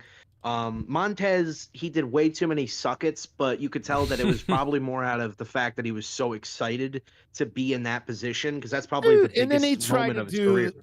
Then he tried to do the most electrifying move in all of sports entertainment. That was like, I don't weird. know, like What was yeah. that drop he did off the chamber ceiling? It was weird because you like Montez and you kind of like a sucket or two, but he was so pandery that it was bizarre. Like I don't know. I think it's just he was so excited Which to is be also- in that position that Well, he think got about overzealous. Probably, but think about it also. He's in Montreal. Like, I'm surprised suckets go over well at Montreal, you know, because like they fucking hate Shawn Michaels. You know what I mean? So, Without the Montreal screw job, there would be no attitude. Here's a era, picture so. of Rob Van Dam getting it sucked. Look at that. hey, yeah, man. Hey, so did you guys hear? RVD got picked up by Noah. It's a. Oh wow, he's gonna be in Noah. What's Japan, right? Yeah, that's in Japan. Yeah. Yeah, it's gonna be I'm fun. thinking about Noah with his arc. That Noah's kind of gonna see it. That's what I was thinking too. Noah like waves his arc or something. No, man, like, and he's trying to start I don't know if you follow him on YouTube. He just started recently kind of trying to actually do this YouTube channel. And dude, so oh, it's so funny because I've been there. So they were showing footage of a photo shoot. His I don't know what if she's his wife or girlfriend or Oh, fiancé, the but chick. Yeah, he's got a Katie crazy girl. Forbes that he's with. And holy shit, I can't believe they allow that on YouTube. It's like, whoa, like she's basically naked, dude. Yeah. She's like, Well, he loves dental floss and a teeny tiny pasty, just like just barely covering the areolas. It's crazy. Oh my god, bro! I've seen him I've seen him be around chicks that are just falling. Thanks for sending me this, Tim. I really appreciate it. My bald spot on my head. Thanks, bro. What the fuck kind of photo is this to send me? Hey Joe, I saw you on IWTV. Like, oh yeah, and he fucking sends me a picture of my bald spot. Like, that's fucking hilarious. Thanks, brother. That was a good interview, though. I mean, the champ won the title. Do you really have a bald spot, Joe? I do. Oh yeah. I started losing my hair like a year and a half ago, out of nowhere. Like it was like, oh, getting really thin. 38. How old are you? 38. 38. Yeah. So, cancer. Because I've always said, what'd you say? No, I'm Cancer? just You had kidding. cancer? No, I'm kidding. No. Oh no, god no. damn! I No, could no. have. Maybe Well, I have it. Let's go. No. I think it's a form of evolution, like I was saying earlier. Yeah, you were 'cause talking we're about all earlier. Yeah, like I'm evolving. Well, yeah, I you're, can't. You're more evolved than me. I'm a fucking. Can't grow a connecting beard. I'm a Cro-Magnon man, dude. If I showed you, well, did you graduate high school? I did graduate high school, So and I went to college. But see, that means you're smarter than me because I didn't. So you know what I mean? No. My brother and my father and my grandfather, who was a lawyer, never graduated high school. You know, there's other options. You know, there's things. You can see was right one here. of your grandfathers or anybody in your family tree like a professional wrestler that was competing in the Elimination Chamber tonight? I'm just wondering because it's like we've been talking about your fucking family and your fucking 700 ex-wives on the show for the majority of the show, and I'm starting to like I don't know. Luke's starting to I'm get fucking angry with you a little, at your family. But I mean, every time we get into something, it's guys. Let me just tell you the McDonald's order that I placed yesterday. So they forgot to put mustard on my sandwich. Now I originally it's the I want mustard on the sandwich. I haven't been to McDonald's. I can get you there. I haven't been to McDonald's in a very long time because I had to get the gastric sleeve surgery because I had a heart attack in 2016. Ooh. Got the gastric sleeve surgery and lost over 200 pounds. Hey, did you have any warning signs? I feel like I'm getting that. Do what? I feel like I'm getting that. Do you get any warning signs? No, dude, it was crazy. I was actually on a fucking airplane. I've told this story like a million times, but I didn't know. I thought I was having. It really felt like heartburn or indigestion. Oh yeah. You know, and I just was like, apparently, I looked like shit. I had 3 different flight attendants come up to me at 3 different times. Asking me if I was okay. And then, but the third one was like, hey, we're going to give you some oxygen. So she gave me oxygen. And I honestly didn't think there was anything wrong with me, but apparently I looked like shit. You know, I was like white and sweaty and whatever. And they did the whole like, hey, is anybody here? Is anybody on the plane a medical professional? Blah, blah, blah, blah. Wow. And yeah. And then a nurse came over. I'll have to send you a link, man, because I have like a really, it's actually highly entertaining. You got it on video? Huh? It's on video? No. Oh. I did. Is it Dr. Leslie Nielsen? No. Anyway, okay. Hey, I'll speed through this. So the first person that came up was a nurse, and she was totally out of her element, didn't know what the fuck she was talking about. And then this guy comes over with his little like med bag in a suit. Black dude. I wish I got his contact info. He saved my life. So he comes over. He brushes this chick aside, opens his stuff up, he's got the blood pressure cuff. He puts it on me, and he just starts talking to me to get my mind off of the fact that clearly something's wrong because like all this shit's going down. Yeah. And then this finger here, my ring finger on my left hand, started to quiver. And then I felt an instant like shock here and here. Oh yeah, I get that sometimes. And my arm went like this, and with ninja-like reflexes, this dude put a fucking I didn't know what it was, but I later found out it was a nitroglycerin pill, like thwack, like under my tongue. Oh shit, yeah. Like super quick, and it was crazy because I was cognizantly aware of everything going around me, but I was frozen, seizing up in your physically, yeah, and I couldn't like. And then I have no idea how much time passed. It could have been 2 seconds. It could have been 20 or a minute. I have no idea. And I had a huge beard. I'll show you guys a picture. I had a ZZ Top beard. Wow. And I immediately threw up, which is common apparently, like with heart attacks. I was kind of like, I don't know. But so I immediately threw up. And this fucking dude, because he'd already had his rubber gloves on, like before he put the pill in my mouth, he took a bottle of water. He took a trash bag, put my beard in it. And because I'm not kidding, it was down to it would have been covered in puke. Yeah, and he took the water bottle and he like with one of his hands with the gloves and just cleaned out the puke out of my beard. Wow. I was like, yeah, it was such a sweet dude, man. Way sweeter than the surgeons, because when I got taken to the hospital, those assholes cut my beard off. Oh, I was really pissed about that. They should have. That's fucking crazy. Fuck them. Yeah, they should have let you just die with the beard. No, no, I mean, I would have rather. Here, you know what? That's crazy, bro. Right now, that's like 5 years, that beard. Now you don't have video of that, but I do have video of an experience I had once, and so here it is. Look at this.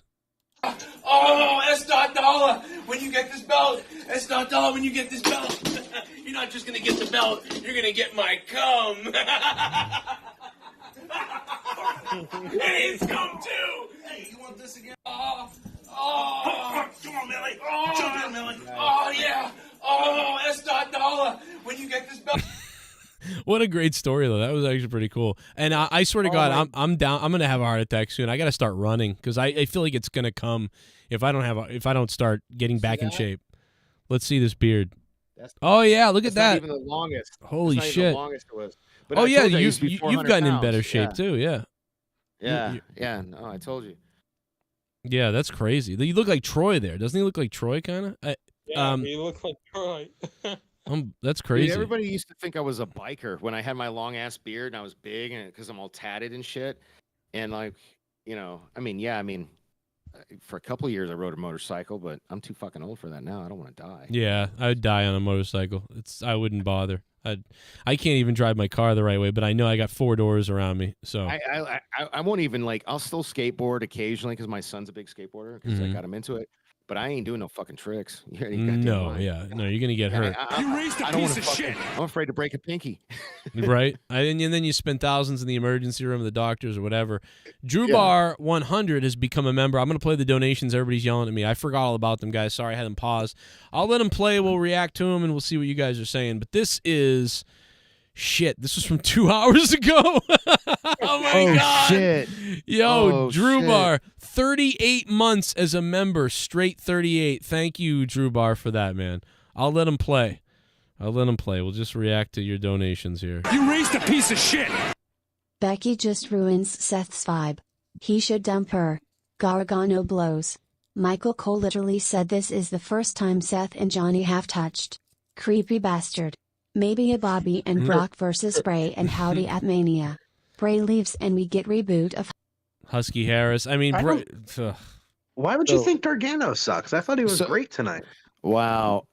Oh, that's gonna make. So I never watched NXT, and the guys on my show give me a lot of shit because Johnny Gargano is 5'0" and a waste of time on television, and I don't get his appeal. So like.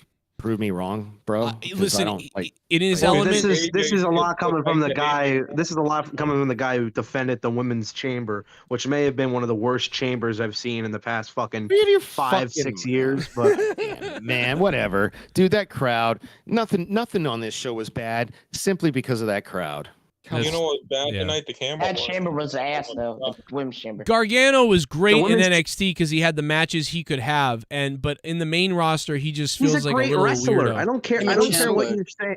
Just because he's 5'9", dude. The people who are passing that type of criticism, are also the people who, like Sammy, who does not look like a threat in real life against Roman. I'm sorry. Yeah. So if you're gonna shit on Johnny for being 5'9", but then support this little twig named Sami Zayn, and you think that he's gonna beat Roman, then I'm sorry, then you're just fucking being delusional.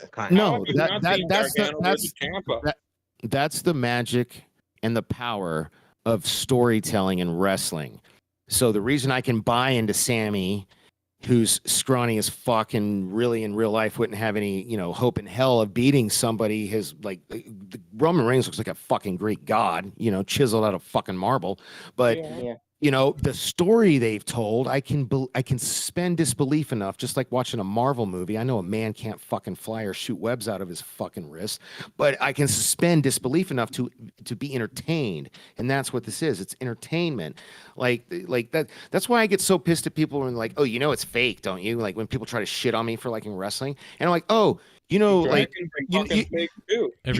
Avengers. The Avengers is fake, right? It's fucking entertainment. I like the storytelling, and what they didn't do with Gargano in the main roster. And I'm sorry I didn't watch.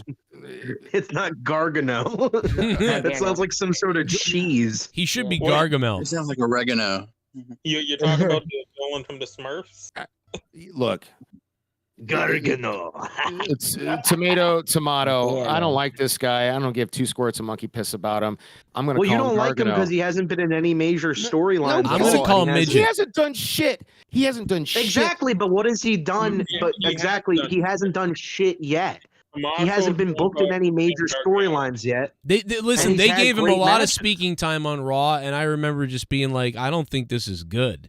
Like because they put him in a storyline about fucking Dexter Loomis getting chased around by the Easter Bunny. Where is Dexter Loomis? He died. I was on Raw last week. Yeah, I don't know. All of this just falls flat for me. Sorry, guys. I didn't and admittedly, I've never watched NXT.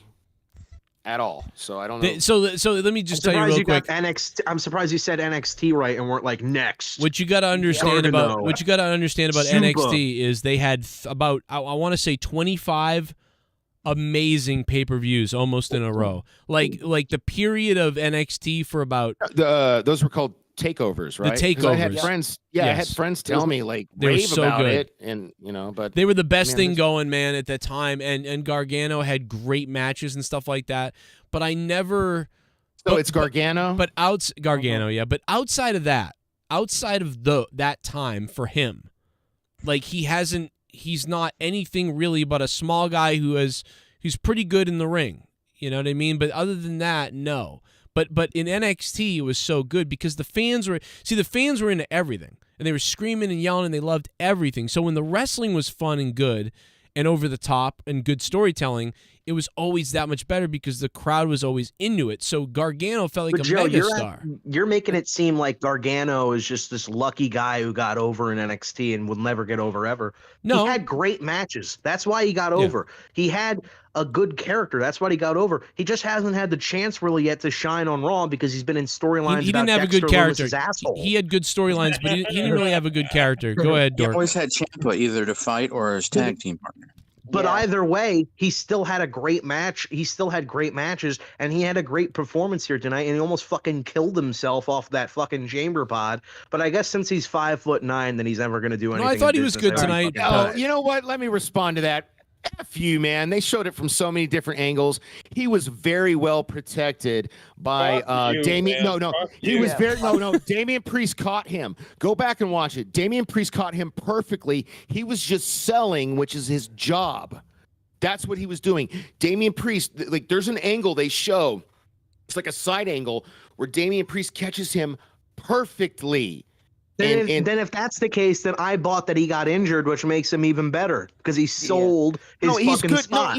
Dude, he's good at selling. He's good at wrestling. He's good at things. But I didn't watch him in NXT. I haven't seen shit. All I've seen, dude. I got there's too many. Like I got too many other. Let him finish his thing. Responsibilities. I can't watch a show. Let Dork I have Knight finish his thought. Let him think. Let him finish his shit. Is that? Let him finish his fucking thought, for Christ's sake. He's not done his thought. You interrupted him.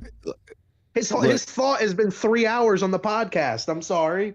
I'll let him fucking finish. Wow, man, I've already got heat, bro. Well, thank you. That's this show. That's just my show. It's not you. Yeah. And especially a new person coming in, you're gonna get. This is the show. It's hazing.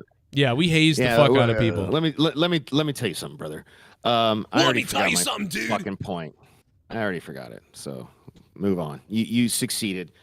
I'm just gonna take another. Well, then let's move to the main event tonight because it was a great main event, and I guess really we just covered everything because I fucking got lost at this point. So does everybody just want to give the final score for the whole show as a whole? Or do you guys want to get into the main event a little bit more? I want to talk about the match. Yeah. Get into Carmella. All right. Yeah, Well, I'm still thinking about shit bomb. Play another donation because I Watching forgot. American Historics after that Rollins stomp. You watched American History X after the stomp. Okay, Blake Roberts. You know, I can't watch that scene. Whenever that scene comes up, I'm like, ooh. Remember that when I used to have that donation? Super chat. I took that away, though. Yeah. I got rid of it. I stole that from Booker T. Well, Booker T stole it from me. Channels. Booker T stole it from me, the fuckhead. Okay. I do it on every show I'm on because, I'm the Kato Kalen. You raised a piece of shit. 10 different shows. Hey, what's up? I wanted to ask you all, what do you think it would sound like if there was a hypothetical promo between Jesse Ventura and Booker T going back and forth smack talking each other for who would win a fight between them? The promo would be funny.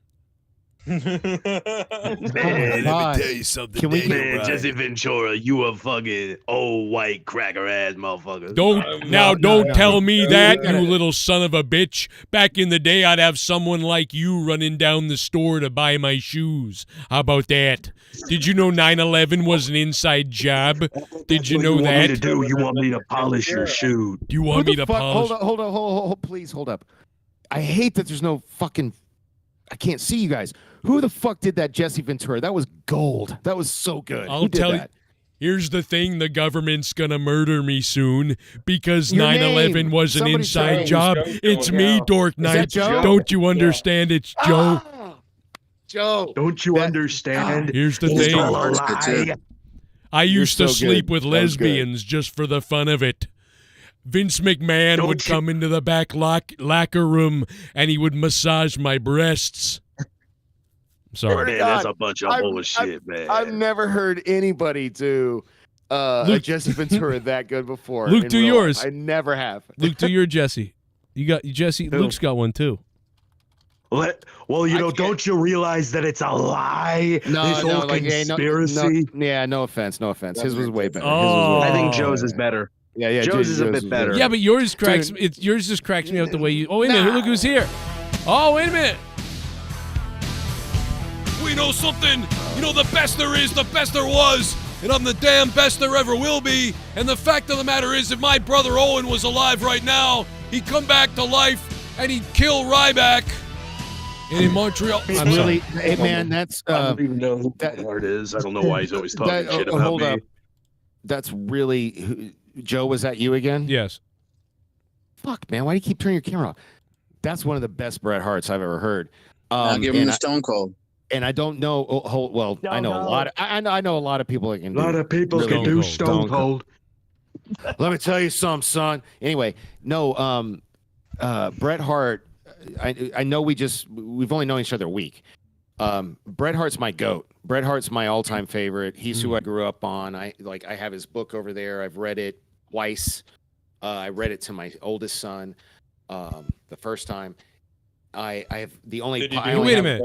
You read Bret Hart's book to your oldest son? Well, yeah, when he was older, because it's like You should have read. You should have. There's a lot of salacious shit in that book. You know what I mean? You should have read Mein Kampf to your son. No, so whatever. No, we would read, like, it was a thing we did. We read all the Harry Potter books together. Yeah, that's cool. I get that. Witchcraft and cult shit you're reading to your son? You guys are fucking, God, you little roasting me. You know what? That's okay. We're going to roast you. Sorry. I'll save story time for another day. It's fine. Dork, you got to save some of them, because me and you, if we do a podcast together when there isn't a whole bunch of people here, we'll be able to go into all this stuff. But right now, you know what I mean? You're going to spoil it all right now. We're going to get all the Dork Knight stories.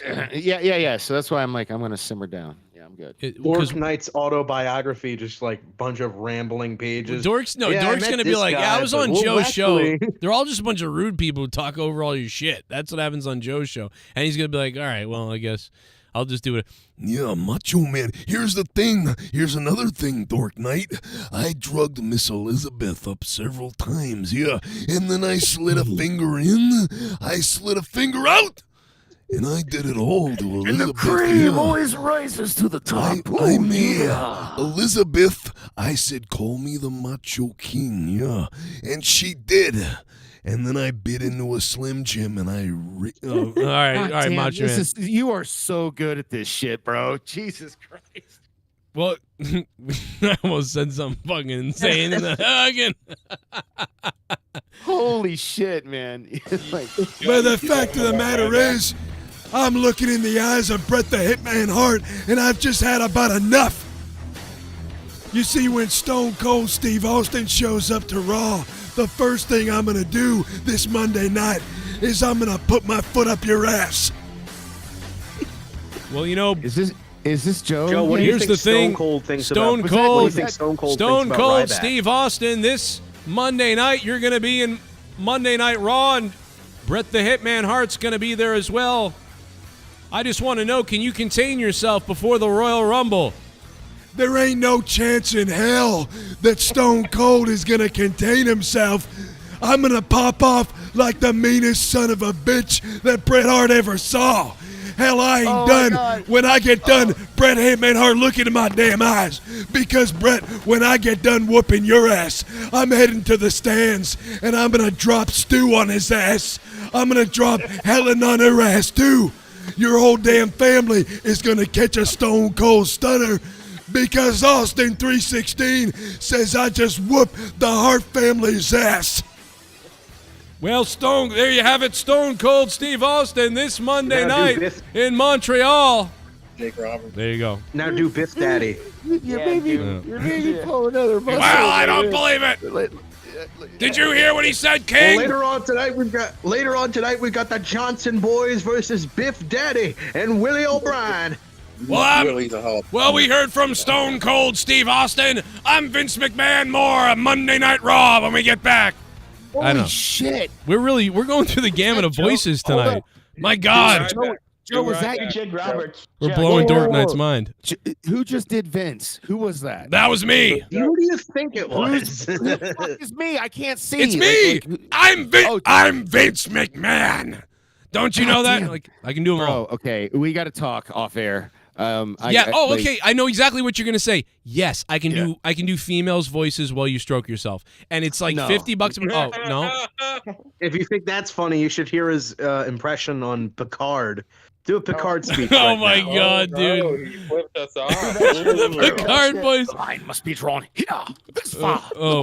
I can do the No, Picard. no. It's more like when I first look Here's up the to thing. the stars. I will never forget my first time on the Enterprise. I told Geordi, listen, LaForge. Why are you playing that music? Don't do that. I You're want triggering me. you You're to. triggering me. I want to see my mother hung again. That's my Dude. Also, fuck you. You had that song stuck in my head all day. What? And then you came out. I mad props though. I respect the hustle. And then you did like it was a day or two later. I'm sorry. You know, I'm a little.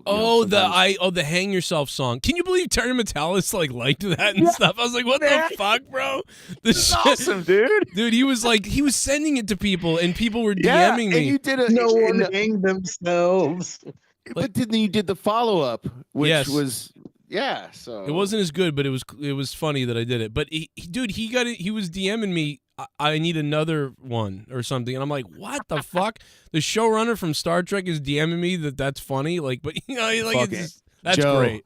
Make it I can't so. wait till this show becomes it worse so. and worse as the episodes go on, and Joe's Whatever. excitement level dies No, down. dude, no. Oh, my please, boy, my boy Shane and Brian have seen all 10, and I really respect them and trust their opinion, and because I reviewed seasons 1 and 2 with them and the Salty Nerds, and we all felt the same way. The first 2 episodes, we had hope, they were good, and then it fell off a cliff. Third episode, both seasons for whatever reason. Yeah, and so we're cautiously optimistic because fool me once. Yeah, because none of us are stupid. It's happened twice already. Shame on you. Fool me twice. Shame on me. Fool me 3 times. I'm a fucking idiot. Basically, I'm just wondering how Picard, how that android storyline is going to come into play. It doesn't. Later, It just doesn't. ignore so, it. No, I know, but that's what's so funny about it is that it's I'm an it's android literally now. no purpose of it at all. So he's never called. He's never called JL. His android heritage or whatever, like him being an android, doesn't ever come up. Certain things, because you had to ask. reason. You had to ask a couple of things. Yeah. There were when I was talking to them, there were certain questions, and so I know enough to be like, all right, cool. Yeah. I'm gonna watch. Do you this. like And Raffi's character? What I'll say is that it's going to get better. From what I understand, it just gets better. That's what I get. Yeah. I don't currently like Raffi's character, but as someone who's a struggling, recovering, whatever you want to call it, alcoholic, and has been very public about that. I get the whole issues with addiction, and something that they made sure to point out to me, because they know that about me as well, is that Terry Metalis takes something that everybody hates, which was the fact that she was a junkie, and turns it into this motivational story that gives her a character arc. So by the end of the season, they like her. She's redeemed, basically. I think people just hated her, and I brought this up to Joe last night on our review of the episode. But I brought this up, and it's like people really hated her because she just constantly shat on Picard, and then Picard talked about her with such reverence, you know what, JL, you're just a sack of shit sitting in your nice, rich, fancy chateau, and then all of a sudden, John Luke is like, she was one of the most kindest women I've ever met in my whole life. No, dude, no, I'm not even joking. The very first question I asked that they said they were allowed to answer was, is he ever called JL? this season, and they said no, and I was like, all right. My wife flipped. She goes. I My hated wife that left. shit. My wife left. She's like, I'm not listening to this bitch call him JL anymore. And I was like, that's Shit bomb. fucking hilarious. Is the chick Triple going to join the H show? made a bad choice tonight. Cody Rhodes can't recreate the electric energy of Sami's story in Montreal. WTF is Cody's story, Dusty? Not a fan. No way, Alex Oli. I love you, bro. But Cody's story by WrestleMania is going to be the big story. Whereas tonight, this was Sami's story, and it will come back around. If Sami is legit over like he is right now, he'll be back again to be over in a big way, and it'll be part of WrestleMania. But yeah, go ahead, Dork. And we do have all the way till April because it's still February. We have all of March to go through. So you're saying there's no buildup for Cody or Roman. There's nothing there when you have like an entire month of promos that are going to happen. But also there is time for them to add Sami to the match. I don't personally want that to happen, but I'm not going to be like, oh, show ruined because it doesn't happen. I don't understand that. Look at the poll. Look at the poll we have. Look at the poll. We all know the Dusty story, but the casual fan doesn't, and that could be, Yeah. The casual fan still likes Cody, though. Well, who's the guy earlier that said Cody wasn't popular? Because, look, 200 votes now, and 53% are for Cody. Guys, like... Yeah, but they turned on him in AEW. Okay. Yeah, true. Look. They turned on him in AEW just because he booked himself into a corner where he couldn't become champion, and then he wouldn't want to turn heel. So that's really why they turned on him. I remember people were cheering Cody all the time in like 2019, 2020. They didn't start turning on him until near the end of his AEW run, and then he went to WWE and got massive pops. Not to mention Cody has also been good to the show. I mean, he gave Joe an interview. I had dude, his shoe. Black Pumpkinhead, dude, you're ridiculous. Joe is 100% wrong. Cody will never be as over as Sami is right now.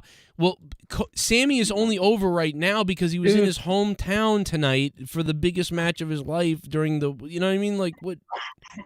Look, not just the merch sales that we talked about, that Cody's like, they've admit, like, it's this is public information, people. You can Google it. Cody's merch is the #1 selling merch right now. But when he, so he's doing a bunch of house shows now. And when they started announcing that, like the ticket sale, they went from not being sold out to sold out after announcing Cody.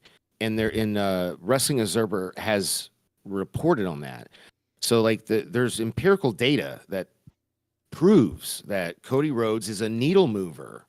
And I'm telling y'all, it's the kids market. It really It's hard for me to think that Roman, who's beaten Bobby and Brock and Drew and everybody, that he's going to end up losing to a guy who lost clean to Darby Allin. Yeah. Do WWE fans know that? Hold up. People on this panel might know that, but do the majority of WWE fans know that? No. So it doesn't fucking matter. Right. You think about it. Didn't Sami, like people who want Sami to win and then are like shitting on Cody because they don't see him as a threat. Didn't Sami like get beaten by like a mousetrap and the Jackass crew like last year? Like, and Ricochet. And it was a good match. It was one of the best things. Bring up, that was one of the most over matches. I'm just saying if we're going to bring up people. I'm just saying if we're going to bring up people who Cody's lost to, and it's like, oh wow, yeah, Cody lost to this guy, and I was going to face Roman. It's like literally a year ago, Sami was fighting Jackass. So I mean, he got his ass beat by a little person. Yes, I didn't like that match. I thought it made. You raised a Johnny piece of shit. Knoxville is the Jackass guy, and he barely took any bumps. Well, he's older. He's the weakest one now. Fernando became a member. Thank you, Fernando, for becoming a member. I got to let these play. I forgot. I keep forgetting and pausing them because that's Fernando, and he did this an hour ago. So we're going to... I'm sorry. Pumpkinhead, it isn't just merch we're talking about, though. It isn't just merch. It's not just like, merch. You listen to the crowd reaction, and Cody is over. You're just lying to yourself if you think Cody isn't anywhere near Sami. No. Merch sales, crowd reaction, ticket sales. I'm telling you, like this was just shit. A story. No, because Sami. Dana White was right about Errol Helwani. He scum. Thank you, Alex Oli. Well, I don't like that guy that much, but I don't hate him either. I just don't. I think he's a shill person. But Could be wrong. Could be wrong. I'm just being mean. You know, sometimes I'm mean, and that's what I'm doing to Ariel Hawani. And he's got a female mermaid name. So how about that? Yeah, but Is that the ass? Hey man, I mean, it's unfortunate. We don't. What's my name? Now you're getting interrupted by donations, Dork. He's like, this show's fucking hard to get through. I need to smoke another bong. He's like, Hey, fucking everyone, Joe. what's up, Cronin? What up, Jersey City boys? Thank you, man, for the $10. I appreciate it. Yeah, Dork. There's been several shows where my wife has literally left the show. She's like, that's it. I can't deal with this. I'm out. My wife. Isn't she supposed to be on tonight? The champion. Yeah, we're with the champ. No, man. Next week. Whenever I feel like that, I just hit the bong and then I forget. Exactly. Yeah. You'll be all right. It's just it's chaos here. Jersey City boys. Some shows aren't. When we do a podcast, we're good. But this is chaos. Jersey City boys, thank you for the $10. And really appreciate it, bro. Duncachino. I'm going to have one tomorrow. Thanks to you. Monetize this. It's just like this took over, so we couldn't do monetize this tonight. So next week. We'll say this is. Can I ask a question? Go ahead. Yes. We're in school. Because in the Discord before you brought us on, somebody, I think it was Dan, was trying to explain the monetize this thing to me, but I'm not familiar with it. So if you've ever seen Galaxy Quest, explain as if he were a child. Like what is so monetize this is just a show. It's just a show. 10 years ago, we started doing a non-wrestling show on Fridays with a couple other guys, and since that time, I mean, we had 20 live viewers. Then it went up to like. Monetize this became very popular during 2016 to 2020 or 19 or so. You've been doing this that long? Yeah, and so this is a 10-year-old show. And like Monetize this 100, we had about 150 people watching live. I think we made $3,000 that night, and it became a show that helped fund the show a lot. It was like a Howard Stern free-for-all, and that was how I funded a lot of the shows. And then at one point I decided to people used to donate to give points to whoever's on the panel or co-host, and at the end of the night, somebody would have the most points or whatever. And at one point, I decided, let's actually put something on the line. Let's have a belt and actually send people the belt who win. And then it got really crazy. And the fact of the matter is, I ended up being able to I got laid off from my job in 2017, and I did this full time for like 4 years. It was crazy, dude. When did I'm so sorry, guys. When did you start this? Or you can be like, hey, we'll talk later. Well, no, I started on YouTube in 2005, but I really started this channel. 2005. I started this channel in 2012. Okay. So it grew pretty quickly, almost within the first 8 months. I started, growing into. And then I did a show with another guy who is very popular. When I had 15,000 subs, he had about 40,000 subs. And so I had a lot of co-hosts over the years, too, that were very popular, people that I found and funny people and stuff like that. And my wrestling co-host, Jake, who got really good, and we did this together for 6 years straight, solidly. Like, he was so good, kept me on track, just me and him mostly. And then eventually we'd bring in one or two other people.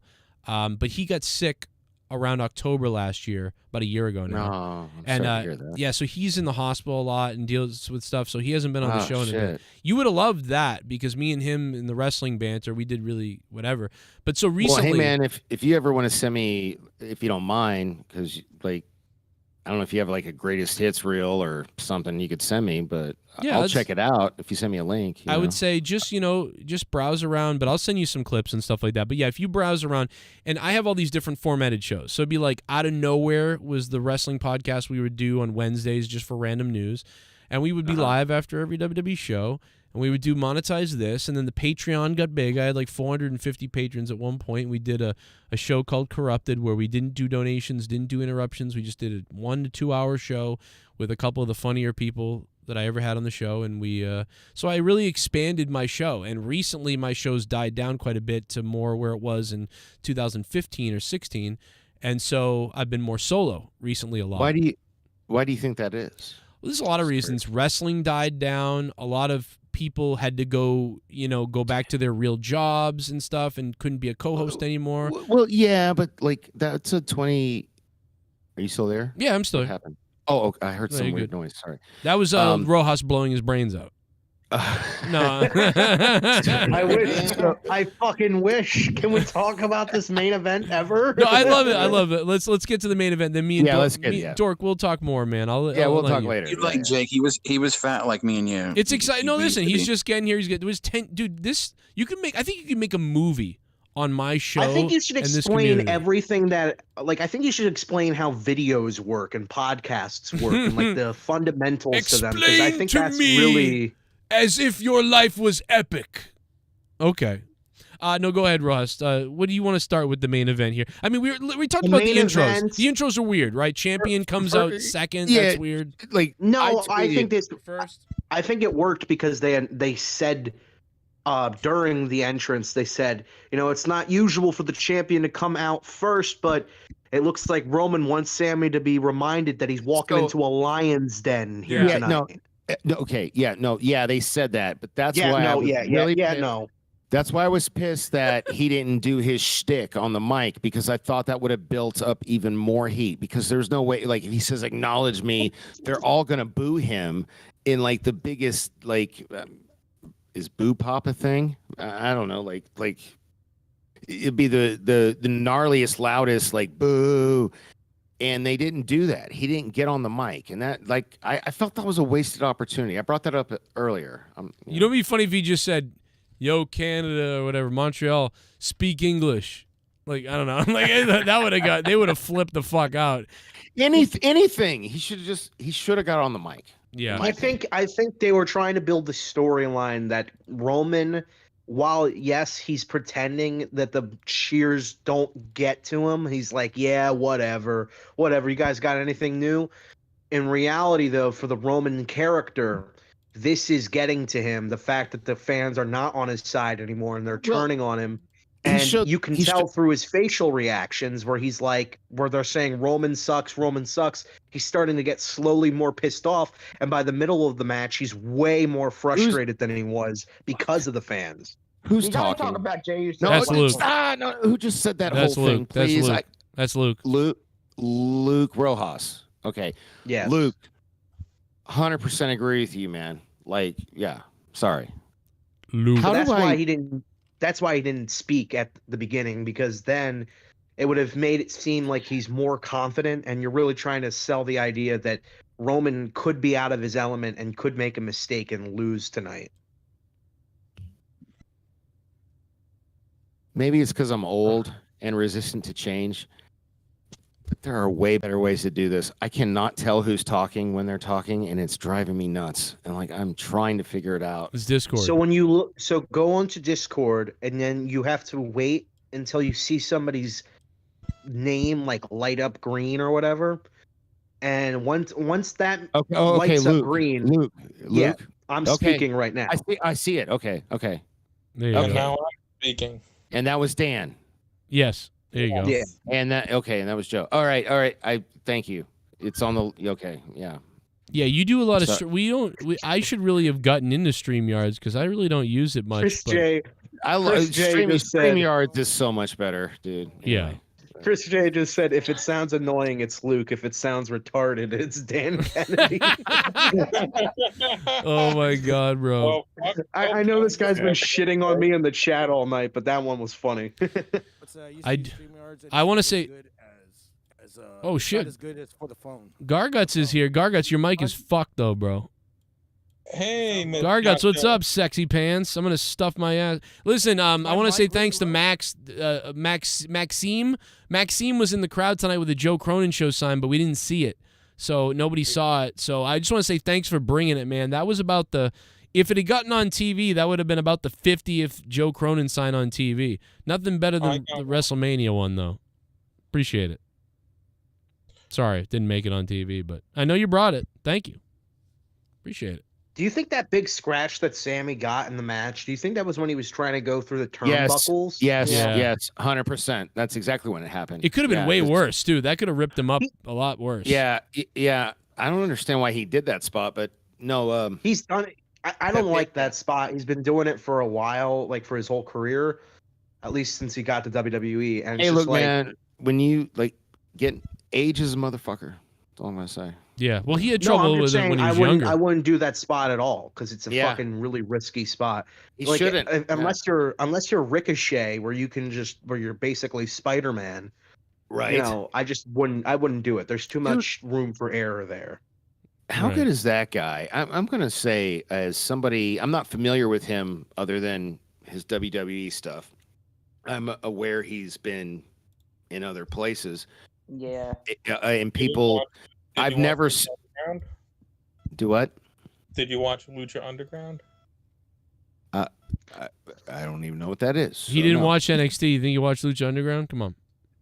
Yeah, right. Come on. Give me a Where's break, Famous man. B, though, our friend from Lucha Underground? Go ahead. You derailed his Yeah. thought again, Dan, with your fucking stupid comment, Dan. Just, you know what? Go outside, Dan, and then lay in front of the train. No. I'm just kidding. I'm sorry. I'm joking. Why don't you go get eaten by coyotes, you bitch? We do have him In out here Boston. now. We do have him out here. Go ahead, Dork. Continue. I don't even fucking remember. I don't even remember what I was talking about. Wait a minute. Where the fuck am I? And who are you? I'm sorry. Just watching WWE? I wasn't. Wasn't I just watching WWE? Wait a minute. I think I just killed somebody. Hey man, let Dork, me if tell you wonder what, something. like, who's talking, like, if you want to know what Luke Rojas looks like, he's in my avatar. I actually got to wrap it up soon. Yeah, so thanks. You fucking. let's piece of shit everybody give garbage let's asshole. everybody give their ratings. First of all, don't be doxing people. Second of all, I'm so stoned I can't even figure out where the people I know are here. So I'm. I love it. Get that word. I love it. Well, Let's say hi to everybody. Gargos. Let's get everybody to give their ratings. Let's do that. Let's get the ratings. I like it. Garguts' mic is so low.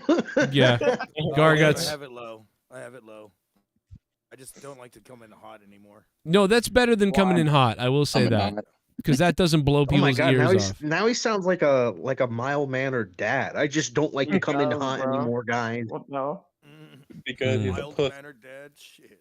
Let's start with let's He's go a with dad, Dork. right? I'm gonna go from the top to the bottom. Let's go with Dork first. I know he's about to take a hit, but Dork, Oh, no, what's Mild mannered. what's your rating? Cancer patient. Give me your rating. So I'm gonna get some heat for this. I think 8.5, 8.5, like out 8.5. of 10. 8.5 out of 10. I like the weakest match was the women's chamber, but I even found a lot of entertaining spots, a lot more than apparently all of you guys in that. But fuck, dude, every match was the crowd. This crowd. If you guys in the chat, like I said, like 100 times. Oh my god, this crowd is fire! I even paid money to make you say it, Joe. Right. You know what I mean? That's right. Like, yeah, this And I love crowds. They do help. They Yeah, but yeah. No, I Yeah, this was definitely one of the best crowds they've had in the Oh past, yeah, like, 5 yeah. years. So yeah, that's it. 8.5. 8.5 from a Dork. A lot of that was probably the crowd. But. I'd say I'm closer to an 8, but I'm like kind of on the fence with a 7.5 because the first 2 matches for me, I just really couldn't care less about, especially that Brock match, which was just so like it was such a waste of time. But then those final 3 matches of the card are just absolutely fantastic. That felt like WrestleMania type matches, like especially that main event. Best chamber we've had and best chamber match we've had in years, and probably the best mixed tag match we've ever had. So yeah, I'm gonna give it a solid 7.5 or an 8. 8. I'll do an 8 because My man. Who going said up. that? Who is this? Luke? It's Luke. Yes. Luke, my man. All right. There you 8, go. 8.5. Even though I've shat on you all night. I know.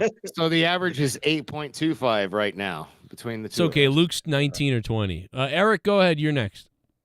I'm gonna give it an 8.5. The 3 Damn. matches that Luke said, the chamber and the main event. Mhm. The women's match didn't feel it for me, or the Brock match. So Yeah. I give it an 8.5. Yes. So All right. Eric, okay. So All that right. brings it back up to 8.5 cumulative. Garguts, go ahead, man. You did you watch tonight, Garguts? I was fucking working. I did watch like 2 matches. That's it. The girls' match, which I didn't understand a fucking damn bit. Why the fuck? Your mic's fucked, Garguts. I know that you're trying not to come in hot, but you're way low. You're under Just trying to help you out, baby. There we go. What, are you using a Yeti mic? It's weird because you're sitting there with the SM7B, but then it sounds like you're talking into a Logitech fucking 9.5 or whatever. I have no idea, man. I don't know what's going on. You're all right, baby. Wow, Time for an upgrade. way Time to for an sound like upgrade a for fucking dweeb. No, it's time for an audio Way to engineer. sound like a dweeb. A dweeb. Wow. Wow, that was weird. You know, you're using an LSF team FT15. I'm more of a Metro 7216 guy. Like, who That's fucking true. knows these terms? I like Is anybody else hearing like an echo, or is that just me? There was an echo for a second. That's Garguts' brain thinking. Garguts, so you didn't really watch, so I get it. J-Rod, what would you give it tonight, J-Rod? Yeah, I give it 7.5. 7.5. That's what I'm giving it. 7.5 for me, too. Okay, so that's a cumulative 8 between I'm all gonna of give it us. a 5. Mr. Pico. well, Pico, wait a minute. Let me get Pico first. Pico, what'd you give it? I just was gonna give it a 6.1, but I'm gonna go 6.3 for Carmella's tits. All right. For saying 6.3, shoot yourself. Dan he Kennedy. just blew the curve. Right? Right? Now he can never. Now it's like 7.8. Dan, what would you give it? A 5. A 5. Holy shit. Okay. I was going to give it a 6, but I gave it more of a score because, you know, I kind of have a rule a lot of times. I don't know why I have one sleeve up like a loser.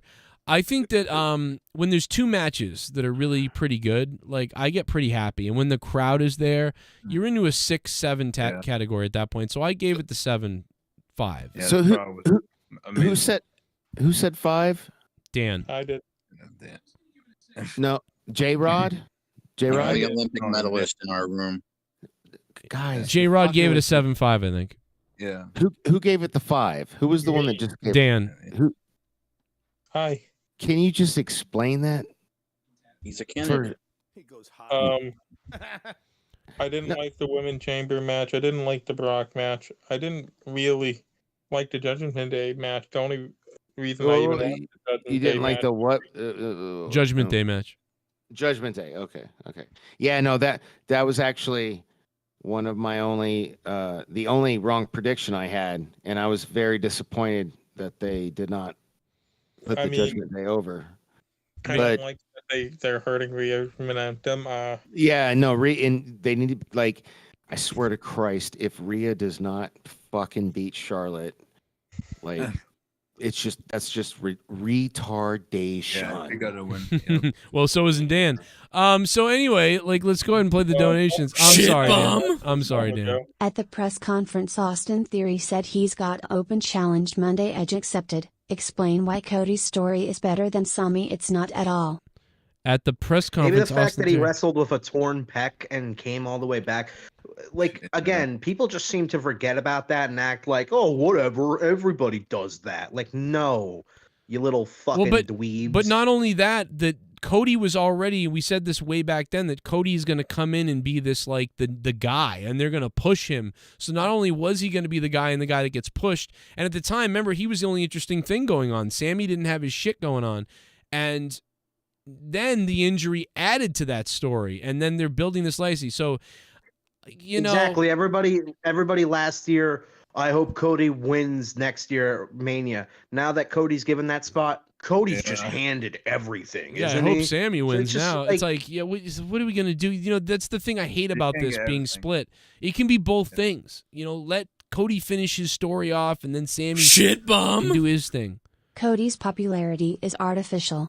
No. Sami's is organic. That's the difference. If it's I artificial, guess then some why are the can't see fans that or cheering for him? understand why I it could matters. not disagree with that more. Are you kidding me? I know what he's No. saying right now. Like, no. I know what he's saying. We all know what he's saying. Like, Sammy is hot right now, and it's kind of come out of but it's not come out of nowhere. It was a planned story with the bloodline that they've gone into, and so isn't Cody's. They're both planned. You go ahead, Joe, Dan. let me throw this out to you. Please, let me throw this out to you, and please be honest. So Cody's like a long-term. He's the guy that, like, can do the talk shows and you know, be the face, and it has a great story, and he's second generation, his dad, and blah blah blah blah blah. And he had the neck tattoo. Right. And the mixed race baby. And his daughter's name is Liberty, and shock factors out the window. Like Dan. We got it all out there. You know what I love about your show, man? I think I'm never gonna smoke weed on it again because your panel is so good. Now you're just weak. Come on. Your panel. Oh my God, Garga! Just smoke more weed. Smoke more weed. Your panel has too loud. Sorry. I don't even fucking remember what I was talking about. You can't smoke weed here. We got too many fastballers here. We got a lot of fastballers. Like you. Bro, I smoke weed. I'm smoking weed right now. I know. I'm smoking weed right now. You know what though? actually. You're I an have a big illegal bowl immigrant pack. though, so. We're all smoking, but we're not smoking like bongs and shit. Oh Yeah, dude, bongs fuck you up so much, like to the point where your whole body goes numb. My girl got this for me. I'd fuck that got bong. Look at that hole at the top. Oh, I'd go right in that glass hole. Dude, look at it's so yeah. That hole at the top. You mean like every other bong? Bong hole. Bong hole. Bung hole. Oh god, Pico with the fucking 3.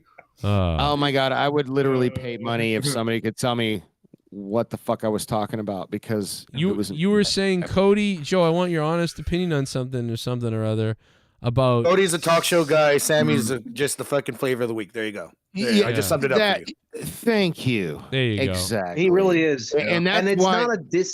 it's not a discredit to Sammy, but it's more of just like it's an unfortunate situation, but WWE has to choose, and who do you think Sammy's they're Mick choose? Foley Well, right it's now. It's not just that. Yeah. He cannot go. He cannot go to Saudi Arabia because of his heritage. So this is why I win it really afterwards. Yes. But hold up, guys. I really thought tonight, and I think it's a missed opportunity. It's kind of a bummer. And he would have only been a transitional champion, but I think the right call would have been have Sammy win tonight. And then Roman Reigns throw a fucking fit on Monday Night Raw, and they get a rematch, and he wins it back. But now you've taken Why away. that wouldn't have worked? Why that wouldn't have worked is because one, you're getting rid of the momentum of Roman going into Mania as the unbeaten champ. 2, you're disrupting a legendary title reign just to give Sammy a moment in the sun. 3, again, transitional reigns end up making the person who just won the title look stupider, even if they just beat Roman. Hey, Sasha Banks. Nerd. Not everybody's gonna be Kofi.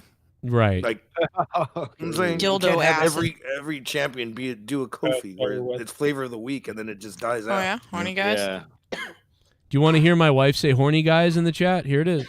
Oh, yeah, my God. horny guys. What's wrong with my Oh yeah, life? horny guys. I couldn't hear. You can't hear? Oh yeah, horny guys. What about the my fucking Christmas tree? Dildo asses. Spin the wheel now, you stupid ass. But I can never fucking say anything on your show. That's right. That was the one. Oh yeah, my wife. Yeah, remember my wife flipped out. Yeah, because everybody was talking. Oh, forever. Joe, I have a question. So, like during the chat, when we were kind of like doing a watch along, you said you miscalled the what did you think was going to happen in the women's match? Because I totally called what happened. It was the only thing. As well. It's the only thing that I didn't get right because basically what I decided was, and I agreed with this when we did the predictions. I said, well, obviously to me, Asuka's the one that I would pick, and I would have her be the match. But which Luke Rojas did pick. But I went with I think they're gonna feed her Carmella because they want to heel. To go up against her to be the story and to beat the bad heel and retain the title. But they've chosen to go with the wrestling, with the beating the better wrestler, I guess. So who do you think? I'm really interested, dude. Who do you think? Because I'm still conflicted. I'm trying to calculate who do you think goes over in that match? This is a tough one because I'm leaning toward Asuka, but then I'll lean back toward. It's gotta be Asuka. Yeah, right. Doesn't it? It's gotta be Asuka. It's gotta be. She's got a new gimmick. Becky. Well, it's a new old gimmick. Yeah, it's a new old gimmick. She's Kana now, but it's gotta be Asuka. Hey, Garguts, you might want to turn down your mic. It's so funny that your mic was so low and then you turn it up. It's overbearingly loud. My bad. But anyway. My bad. No, it's fine. It's fine. Here's my take on it. The Raw women's match the Raw Women's title match is fucking pointless, and I couldn't care less about it because Bianca, her championship reign has been boring for months now. And Wow, really? Yeah, and Asuka, you know, she's cool and all, but I don't like her fucking sloppy discus elbows that she always throws. Okay, hold up, please hold. Qualify that statement. Why has it been boring? What exact? Why is maybe it's because the fact that Bianca- they put her in a 7-month feud with Bailey that was terrible. Like again, they gave so much time to the championship. Yeah, but to the that's Raw not Women's, her to the Raw fault. Women's. Like that's not her being. She did the best she could. I'm not with saying what it's she- her fault, Right, but her that's not reign our is- fault is either. terrible. And if you don't like seeing it, you're gonna get bored of her and sick of her. You know what I mean? I get Let's that. put it this way, though. Let's put it this way. Asuka didn't win the championship belt the right way last time. She gotta did it. No, give it no, to- exactly. No, I agree. I want Asuka to win, but I didn't realize there was so much like disrespect. Bianca- for Gave it up Bianca. the next day. Bianca's been in too many filler feuds. Like the feud with Alexa was filler, but we spent Yeah. so much time on it. The feud with Bailey was filler, but we spent so much Well, time that's- on it. that's She the hasn't been in a WWE's that- serious. They've dropped the ball. I on know it. it's the because WWE's they fault. don't have enough good women, and Triple H is trying to bring bitches back, and he's You know doing that's the it. I'm bringing WWE's fault. bitches back. I know that's the WWE's fault, but it doesn't really matter when they're booking her as champion and the way they've booked her is boring. Hey. So I'm not saying Bianca sucks. I fucking hate her guts, but I'm saying her championship reign has not been very interesting.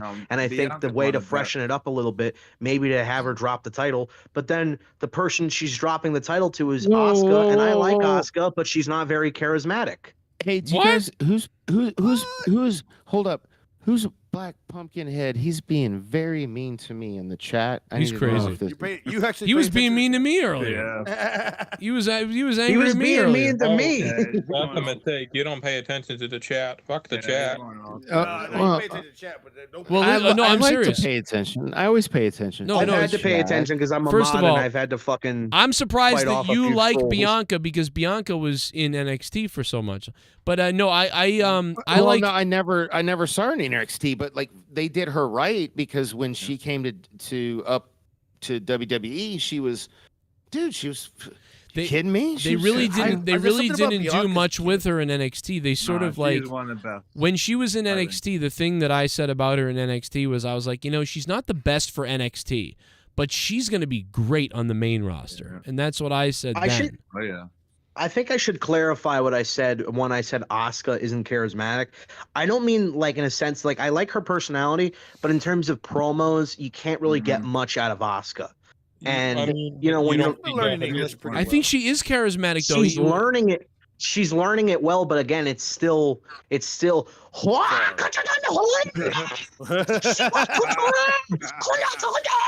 No one's ready for Asuka.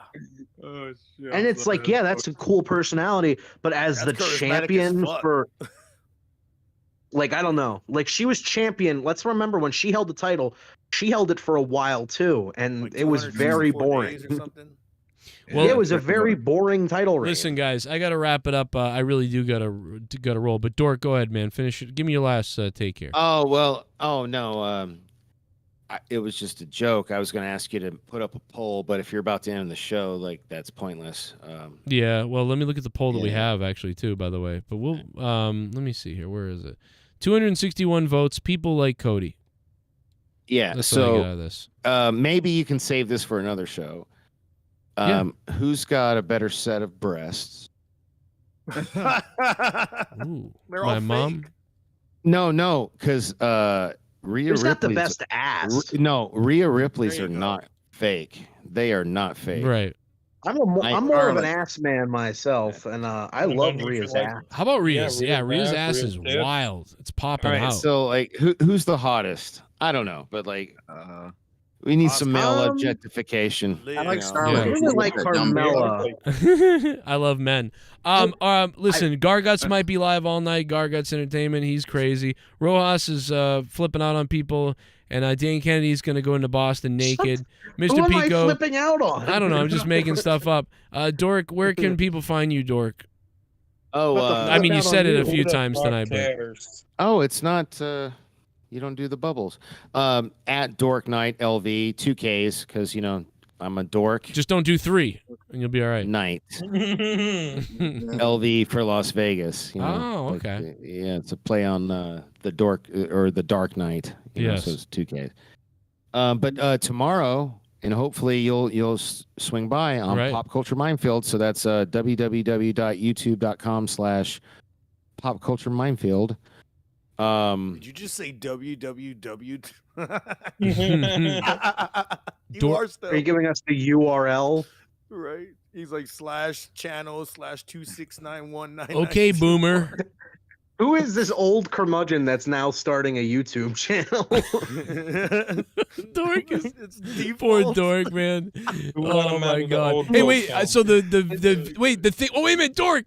That video's back up that I did with you guys where I was on. Because remember we had that fucking dude. So there was this British guy on the show, and I'm on the show with him. And Ryan.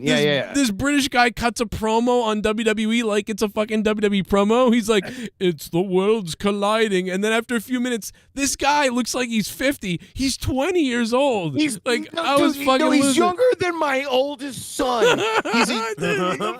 It's like it blew my fucking mind. And Ryan, I love you. I'm sorry. If you I ever love see the this. guy. Please don't get mad at me. Yeah, get mad at that me. was- Yeah. What's his name? What's the wait a minute? What's the channel again? Say the channel again. Hold up. I have to look it up. It's Ryan. No. What's Seacrest. what channel was I on? I was on the pop. The Oh, you no. That was on my channel. oh right, So- right. Which is Well, we simulcast. So Right. either same thing as my Twitter at Okay. DorkNightLV. YouTube.com/ oh. So I didn't know you were on we were on 2 different channels at the same time the other day when we did that. Yeah. Do you know yeah. this guy's name? Or Pop Culture. Yeah, it's Ryan Roger Athay. Dude, I can. I don't can't have wait to play this. Boy Rogers. Oh God, I gotta play it. Wait a minute. So it's on what was the name of the stream? I don't remember it now. I don't see it on your channel. Did you take it down? Okay. Where are you looking? On I'm- like Dork Knight? Yeah, or I'm looking Pop on Dork. Culture? Looking on Dork Knight. This guy is in his 20s. Yeah, dude, he's 20 fucking. No, but three. I gotta get Right, the video. Dude, of he's this. got a 5-finger forehead. Oh my god, I can't believe I said that. Whoa. This is forever. Can Hell you yeah. Can you clip that out? Oh no.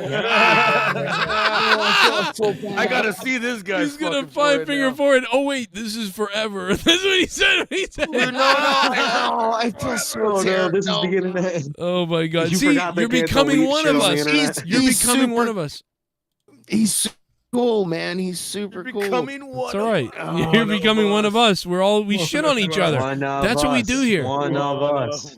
One of us. The You have a greater pedo good. mustache. Man. We're so mean to each other here. It's the weird, but it's like we love. It's what we do. No, it's like somebody said earlier. It's like hazing. Yeah, we hate that's the thing. If you get that, then you're. But there's some people that can't. You know what I mean? Like they can't take it. We're. It's not a hazing. yeah. Trust me. It's not a hazing. Trust me. I've been watching for almost 10 years, and people still call me a dumb fuck or an annoying piece of shit.